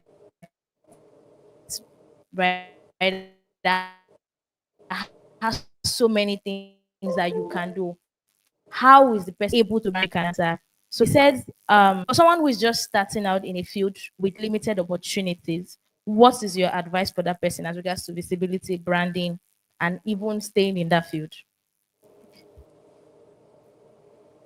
I'll answer the first question first. I have gotten this question a number of times, and I'll give you my sincere opinion. It is good that you are multi passionate, you are multi talented, you are multi You're able to multitask. You have many passions. Who can mention one person that they know that is very influential that does like 6 or 7 different things together very well? Please, if you do, if you know someone like that, mention. I'd like to know.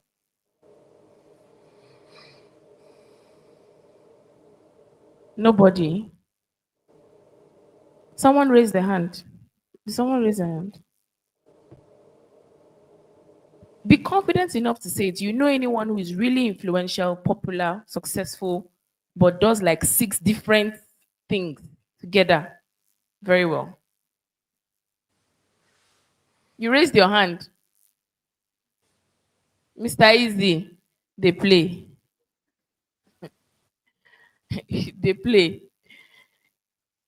It is good that you have that capacity. When you say you are multi-passionate or multi-talented, it shows that you have capacity to do something very well, to pursue, right?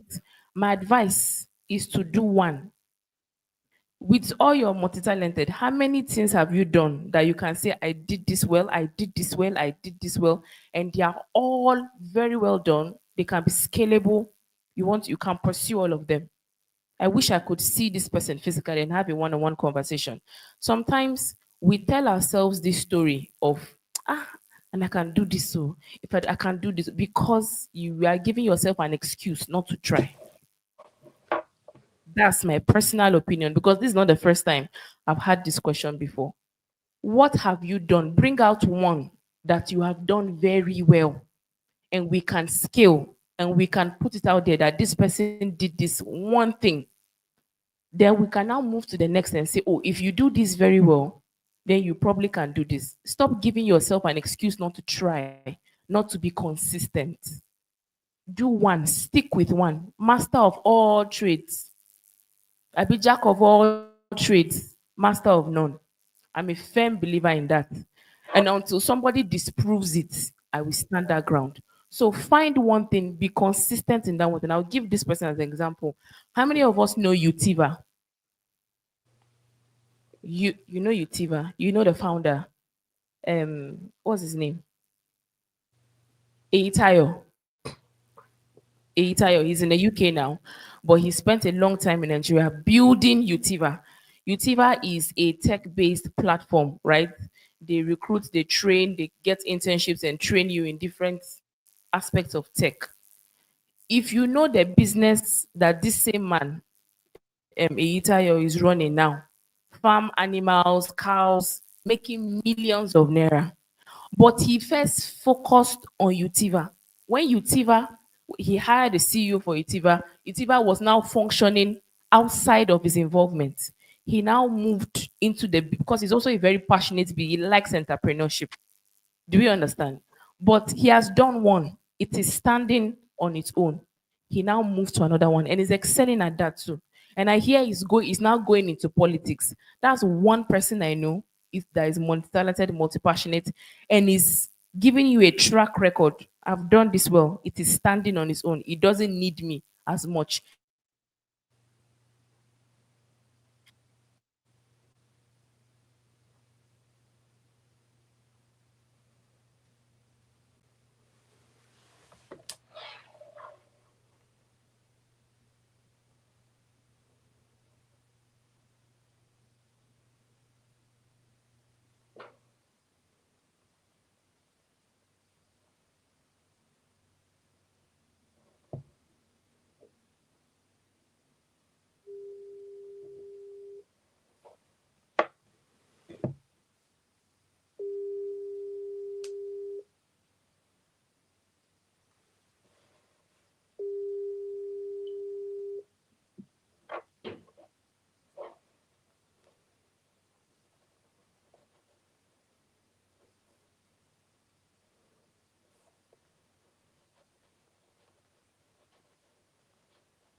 Nursiscope should channel opportunities for the young ones coming Yeah, out, not sorry, I to. can hear now. The audio was off a bit. Okay. Okay, sir. So do you want me to recapitulate? Yeah, please do. Thank you. Okay. What does a successful nursing career mean today? Is it bedside practice, academia, global health, entrepreneurship, or a blend? Wow, very beautiful question. Very, very beautiful. Well, I would say a successful nursing career is individualized. It depends on you, right? It depends on what you want. You can be successful in any field in nursing, right? So it all depends. Like Sarah was mentioning, that she doesn't like community health nursing. And there's a community health nursing that has taken me around the world, and she does not like it. And again, let me also say, I don't like perioperative nursing, right? I can't even survive in them. I'm telling you, in the environment and even clinicals generally. It's not my passion. I love education. I love research. And like the first speaker said, in Hospital Labe, you need to be able to understand the area you like. And again, like Sarah also mentioned, you should be able to know what God is saying, where God is leading you, where destiny is taking you, right? So if you can find those things, and then I will now advise you to now take your calling to the peak. For every field, every specialty in nursing, there is a peak. If I'm to be in a clinicals today, I'm going to become a doctor of nursing practice. If I'm in clinicals, I'm going to become a nurse practitioner. I'm going to have advanced degrees. I'm going to be one of the directors of nursing services. Right now, I think one of my colleagues that we are in school together is already towards becoming an ADNS. Yes, right. I will make sure I get to the very peak as far as my career is concerned. Right. So that's one thing I would advise. So any field you want to go, just make sure you get to the peak of it and you will find fulfillment therein. The top is very, there is space, there is room at the top. It's just the bottom of the ladder that is very crowded. And people are pushing themselves for survival. Yeah. Thank you so much, sir. I think that answers the question. That was really profound. So I was going to read a suggestion that someone made. Said Nursiscope should channel opportunities for the young ones coming out, not to lose track on career opportunities. And I think that is what I mentioned beforehand. For you, if you register with the Nursiscope Mentorship Academy, all of these things would be presented to you on a platter of gold. So this is an opportunity of a lifetime. Register with the Nursiscope Mentorship Academy and so many other questions that unfortunately I can't read because of our time. Please, all of these questions will be answered when you register with the Nursiscope Mentorship Academy. We can't answer all of our questions here today. We have so many questions that our time cannot permit us to answer, but we have a platform that has been made available to ensure that all your questions are well responded to. So, lastly, Mrs. Oluwashola, what what parting words do you have for us in 30 seconds? Your profession is not a fence, it's a foundation. I say it everywhere I go. Take nursing, take the foundation that nursing has given you, and then climb. Climb as high as you can, whether within nursing or outside nursing. The sky is just the beginning. Thank you so much. Thank you very much, ma. Dr. Damilare, sir, what are your parting Okay. words for us? Thank you so much. Yeah, I would say a thought that came to me during my PhD when I was about completing my PhD.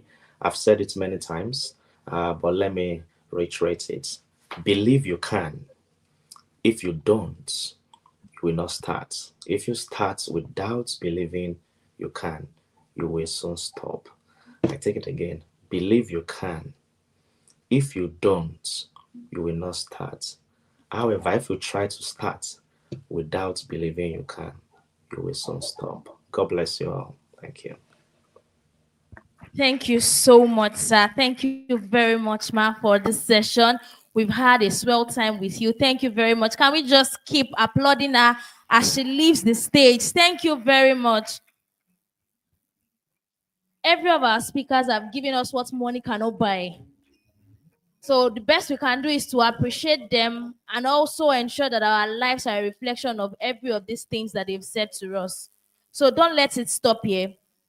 It has just begun. Let your life be a reflection of everything you've heard here. That in the next 5 years, when I see you as a nurse, you'll be able to make reference to what happened here today in this hall. Many of the speakers were able to say one or two things about their experiences from our fourth time, from conferences that they've attended, and mentorship with mentors. And here they are today giving us, dishing to us every of this wisdom on a platter of gold. You can also do the same. In the next 5 years, let your life reflect all that you've heard today and more. Thank you so much once again, everyone, for being here. I want you to celebrate yourself for sitting through till this time. You are an amazing person. Celebrate yourself. Is that how you celebrate yourself? Nurses in the house, amazing nurses, impeccable nurses, the future leaders of the healthcare. Celebrate yourself. Thank you very much. So, we have not come to the end of the session. Thank you. I almost fell. Why I did not? My haters. Okay. So, we are going into the next session, which is a light session.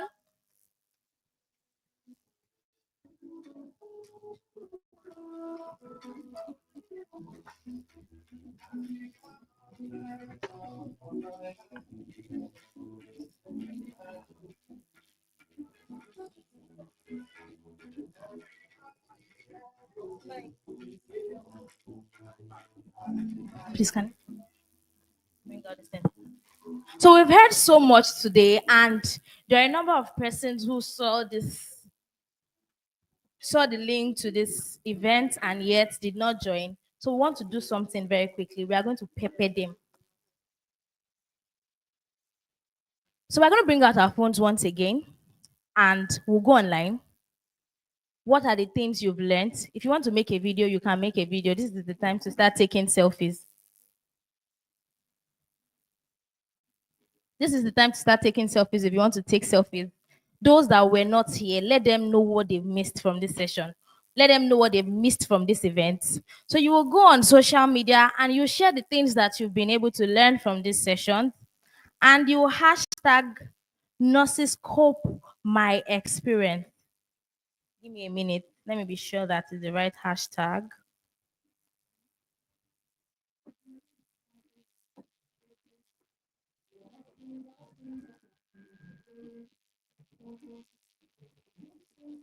Okay.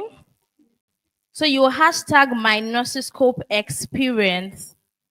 Even as you make your videos, post those photos, let us know what you've learned. If this event has been beneficial to you in one way or the other, let us know. You can hashtag my Nursiscope experience. You can even collaborate with us on Instagram. You can post on, on LinkedIn. Yes, make a story from this. Sarah Kumi said something the other time. Now, Mrs. Oluwashola, pardon me. She mentioned something the other time. Some of us will make LinkedIn posts today, and in the next 6 years, is the next time we are going to see you. I'm guilty too, but I want to change from today. You have a lot to tell. Just from this singular event today, you can make over 3 posts on LinkedIn from the things about the things that you've learned. So let us see you on LinkedIn. Hashtag my Nursiscope experience. You can tag us and appreciate us. We didn't collect money from anybody for this event. So the best you can do is to let the world know what they are missing. Are we going to do that? We are not promising me. Are we going to do that? Are we going to do that? I'm going to take us by our words. So right about now, we'll be having the award presentation. We're going to be presenting awards to every of our speakers. Do we think they deserve it? More than that, do we think they deserve it?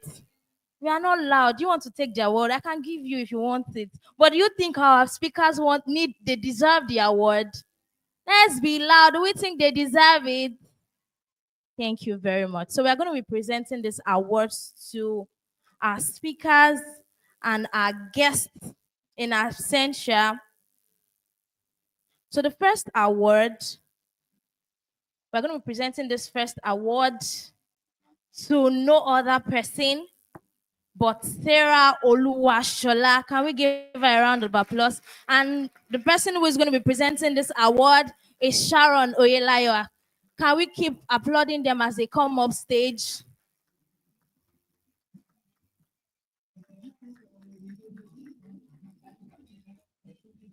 Keep applauding them.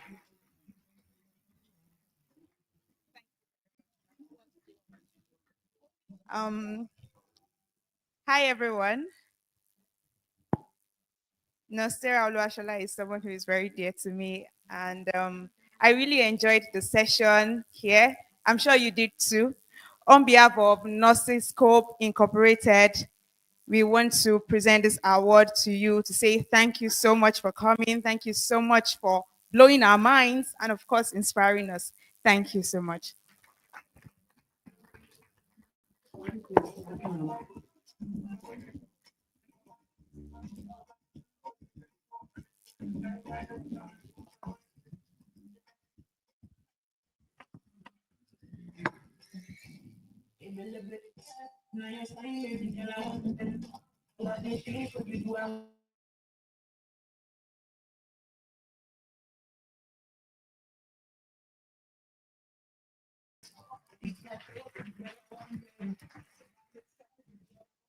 So in absentia, we are going to be presenting the second award to our first speaker, no other person but Peter Alabi. And by God's grace, Ajibade Damilola is going to be representing him by getting this award for him. Can we keep applauding her as she comes on board?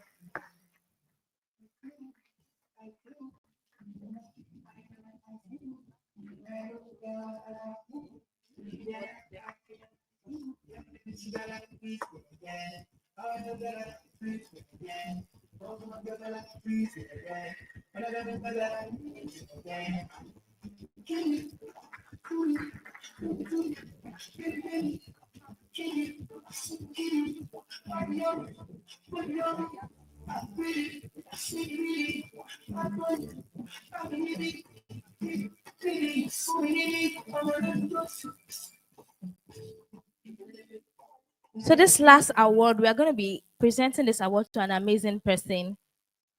Our collaborators for this event is NUNSA, and we really want to appreciate the HOD who has collaborated with us to make this event a success. And on behalf of Dr. Iyabo Y. Ademoyiwa, Samuel Joseph, who is the NUNSA president, is going to be receiving this award. Can we keep applauding him as he comes on board? Thank you so much, Ma, in absentia. You made this possible. Thank you.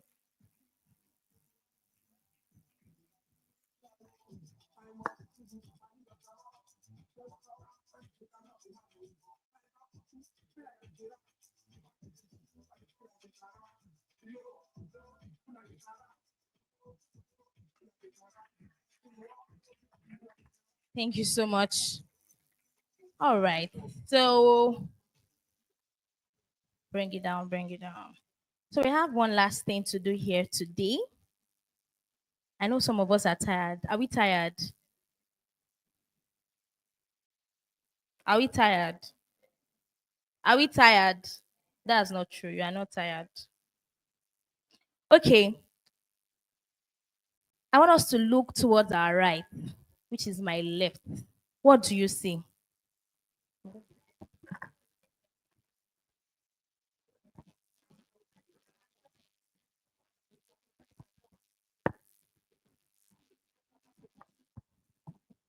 What do you see? Look to your left, to your right, my left. What do you see? So people are not seeing anything. Are you hungry?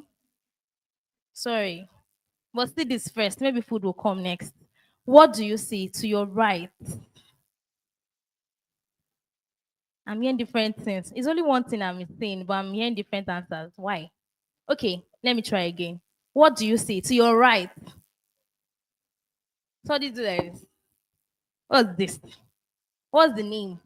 What is that? What do you see? Talk to me. Talk to me. What do you see? Okay, Charting New Territories, which is what? A book by who? And who is Dr. Oluwadamilare Akingbade? Somebody's going to speak for us. Oh yeah, pick a representative. People are saying a lot of things that I don't know. Pick a representative quickly within 30 seconds. Your time starts now. Or I pick the representative for you. They've picked somebody already. They've nominated you. Whoa. Yes. Thank you. Thank you. Thank you. Celebrate her, or else I'll pick you. Thank you.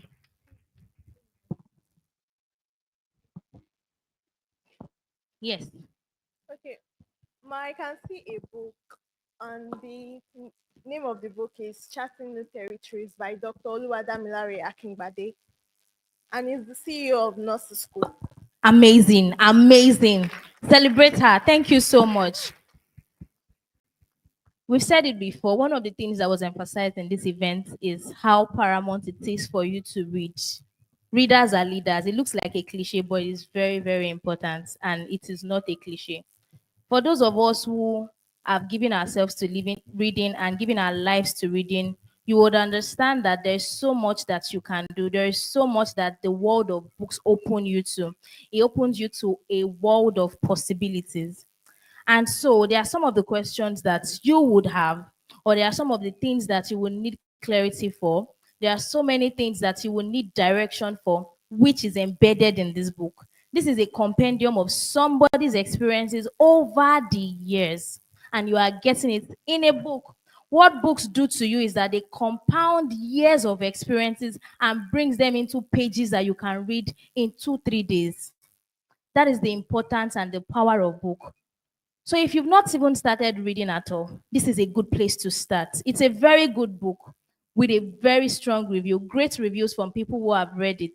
It's simply written, it's relatable. This is the kind of book that you will read and you are inspired to do more. Have you read books and you feel like, I've not started my life? How many of us have read books like that and you're like, I've not even started this journey? You've heard people explain, you're like, God, I beg. You know, 1 minute you are feeling yourself, so many pictures everywhere, will not rest. And you really want to do something, I be like, let me just keep my certificate. I've not even started my life. I mean, so that's one of the things this book is going to do. It's going to push you. It's going to make beyond where you are. I think one of the things I'm also taking away from this event is that you can start big things from small places. Imagine Dr. Damilare is in Canada now. He started from Ogbomosho, a place I would not even dream to live. I mean, he started from the bush of Ogbomosho, but today is in places we are dreaming and we are hoping we would be. And I'm very sure that if we continue in this, would live in the places that were just our imagination. 8,000 naira only shawarma money. 8,000 naira only. Who said, double sausage shawarma is how much? Real life double sausage shawarma is how much? Eh? 8K cannot even buy pizza again. Am I lying? If I want to eat pizza now and I have 8K, I cannot eat it again. Real life. But 8K will buy you this book and it will give you an experience that is worth more than the amount. And so spend that 8K. That 8K you want to go to buy shawarma, spend it on this thing, on this book. Spend it on this gold. And that's one amazing thing about books. When you buy shawarma, you eat it, and all that will be left is the memory of the food you've eaten. But this book can stand with you for years to come. My first reads as a child were from my daddy's libraries. One of the things that instigated me to read was because my dad had a library that I could take books from, and there were books that he has bought for years from years back. So start building your library with this book. 8,000 naira only. How many of us are going to buy this book today? We'll lock this door. Nobody's going anywhere if you don't buy a book. Okay, because I'm still smiling with you. I'm wearing heels. How many of us are going to buy these books today? If you don't want it, you can buy it for somebody. You can buy it for me. I have, but you buy for me again. How many of us are going to get this book? I'm not seeing any hands up. Why? You don't like books? No, you don't like books, so why are you not buying my book? How many of us are going to get this book today? Maybe not today, maybe tomorrow, maybe the next day, but you are going to buy this book. Come and share your review with me. And if you not gain anything, I'll give you back your money. If you buy it and you don't gain anything, come and meet me. I'll give you back your 8K. So let's ensure we get this book. We have a stand behind the hall. When you go outside, you see the stand. You can get the book from there. And I'm sure you get value and much more than what you pay for the book. Thank you so much. Some people are already tired and they're already using that bad eye to look at me that this sister should just get out from there. I'm not going to get out. Okay. So Nursiscope is celebrating her 1 year anniversary. How many of us are excited? Why? Why? Why that clap? I'll try again. Nursiscope is celebrating our 1 year anniversary. Are we excited? Thank you. That's better. And so we are going to be cutting. We have a cake, and we're having the cake cutting now and group photos. So don't worry. I hope the cake gets to you. If it doesn't, you can come for my own. Ha. Who said, okay, I'm joking. No, don't come for my cake, please. Okay. So the media team wants to present a video very quickly.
Thank you very much. Thank you so much.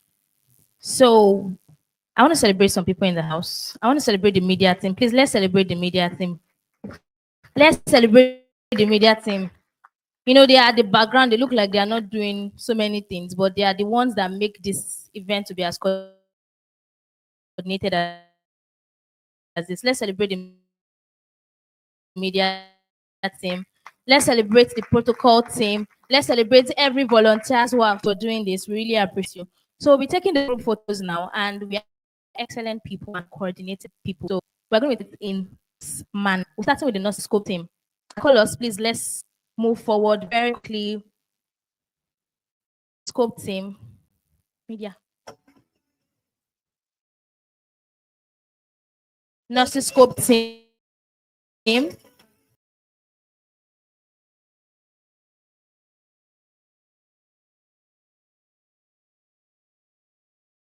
So you never know how a film gets to end.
But how do you sow when the tide says stop?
Days are for one right?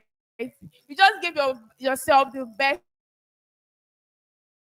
Owambe ever by being here, sitting here, and learning and listening for yourself.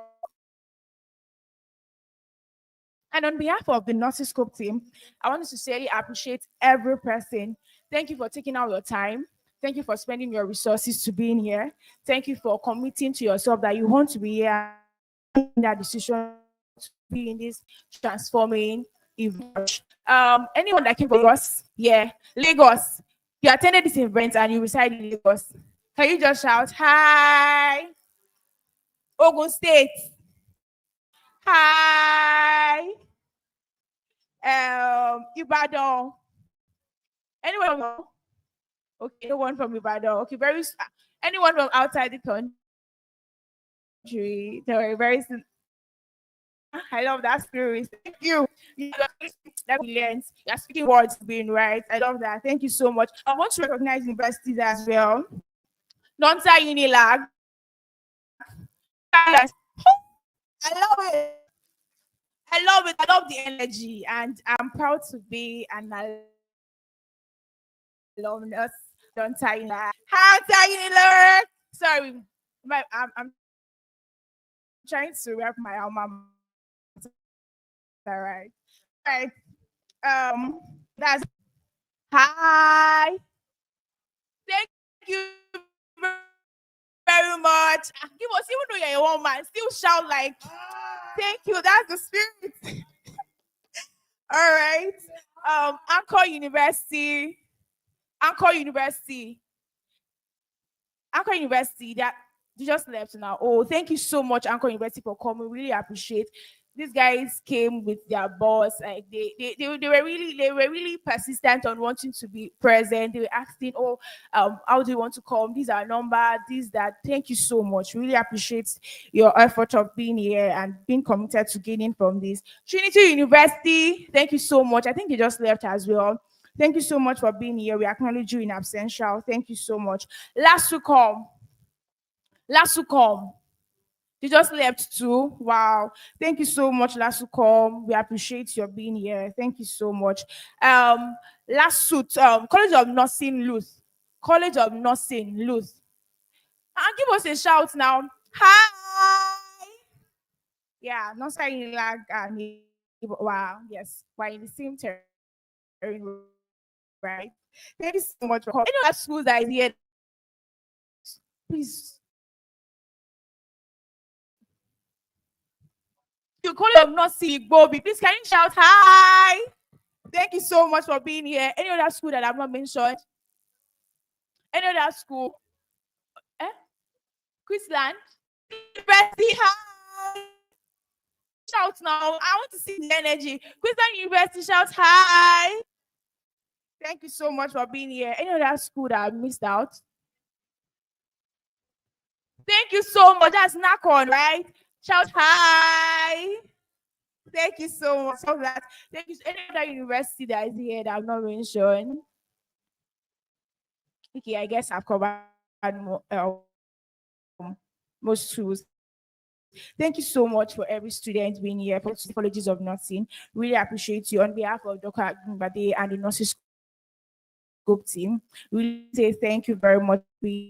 And also, we want to first appreciate the Almighty God who has given us this vision, who has given us inspiration, and has given us grace and the power to carry through with this.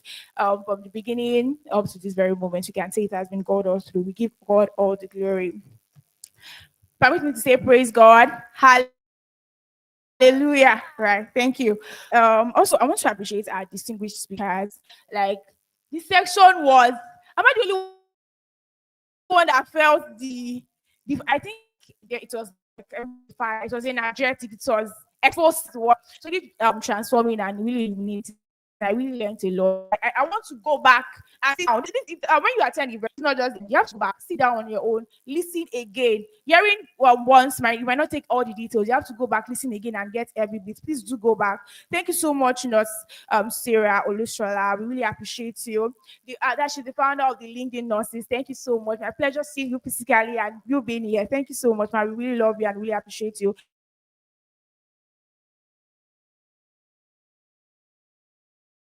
Thank you so much, sir. We really appreciate our founder for being a speaker as well, and also being a founder, and also um helping this event to be organized. That's Dr. Oluwa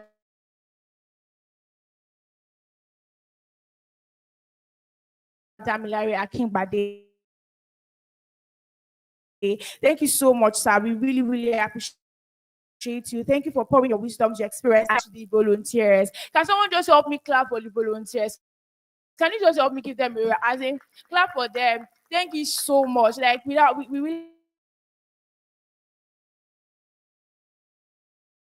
appreciate your commitment, your silent works behind the scene, the running here, right? Just to ensure that goes smoothly and the road glitch. We really appreciate you. Thank you so much, every volunteer. Thank you for working to ensure that we have a seamless event. Thank you so much. We appreciate you. Please, I want you to give a this particular clap. I want you to clap it with as much energy as you can. I want to clap for the nurses. Our team because the amount of energy,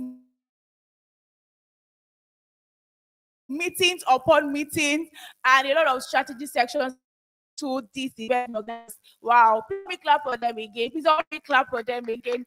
Thank you so much, Nursiscope team. We salute you. You are really thank you for you being here. You are the attendee. You made this event possible. If you're not at this event, right? Thank you so much. Can you clap for yourself again? Like you're appreciating yourself. Please clap for yourself again. Thank you for showing up. Thank you for the enthusiasm. Thank you for that curiosity. Thank you for that open heart to be here. Thank you so much. Thank you for making this possible. And also, once again, we want to appreciate the founder of this event. We want to appreciate his division bearer of Nursiscope. We want to really thank him for not relenting, for not giving up, for taking that bold step to say, yes, I want to actually pour myself into this. Please, can you help give him a round? I want the clap to reps as it will be very loud. It's going to hear in Canada, right? Can we do that? So let's really clap for him and say thank you so much, sir. We celebrate you. We love you so much. Thank you for being a voice. Thank you for these things can be done. Thank you for showing us that it is possible to chart new territories, right? Yes, thank you so much. I really appreciate you. Thank you for making this event so remarkable. Thank you to every part of the team. Thank you to our ICT department, the media, everybody. Thank you so much. Really appreciate you so much. And we wish everyone safe journey back home. And then we say that keep rising, keep leading, and keep making impact. Thank you so much.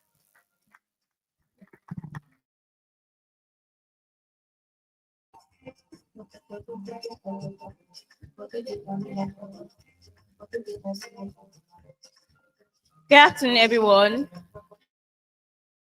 I trust we all had a great time. So please, we want to take our closing prayer. Please, I would like us to bow our head down for prayer. In Jesus' name, Father Lord, we thank you for a day like this. We thank you for our lives. We thank you, Lord, for bringing us this far. May your name be highly exalted in Jesus' name. Lord, we thank you for today's program. We thank you, Lord, for the lives of the speakers. We thank you, Lord, for the life of the highly exalted today. Jesus, not just ourselves, but to be the lives around us in the name of Jesus. And at the end of it all, we all have the full cause to glorify your name in the name of Jesus. In Jesus' name I prayed.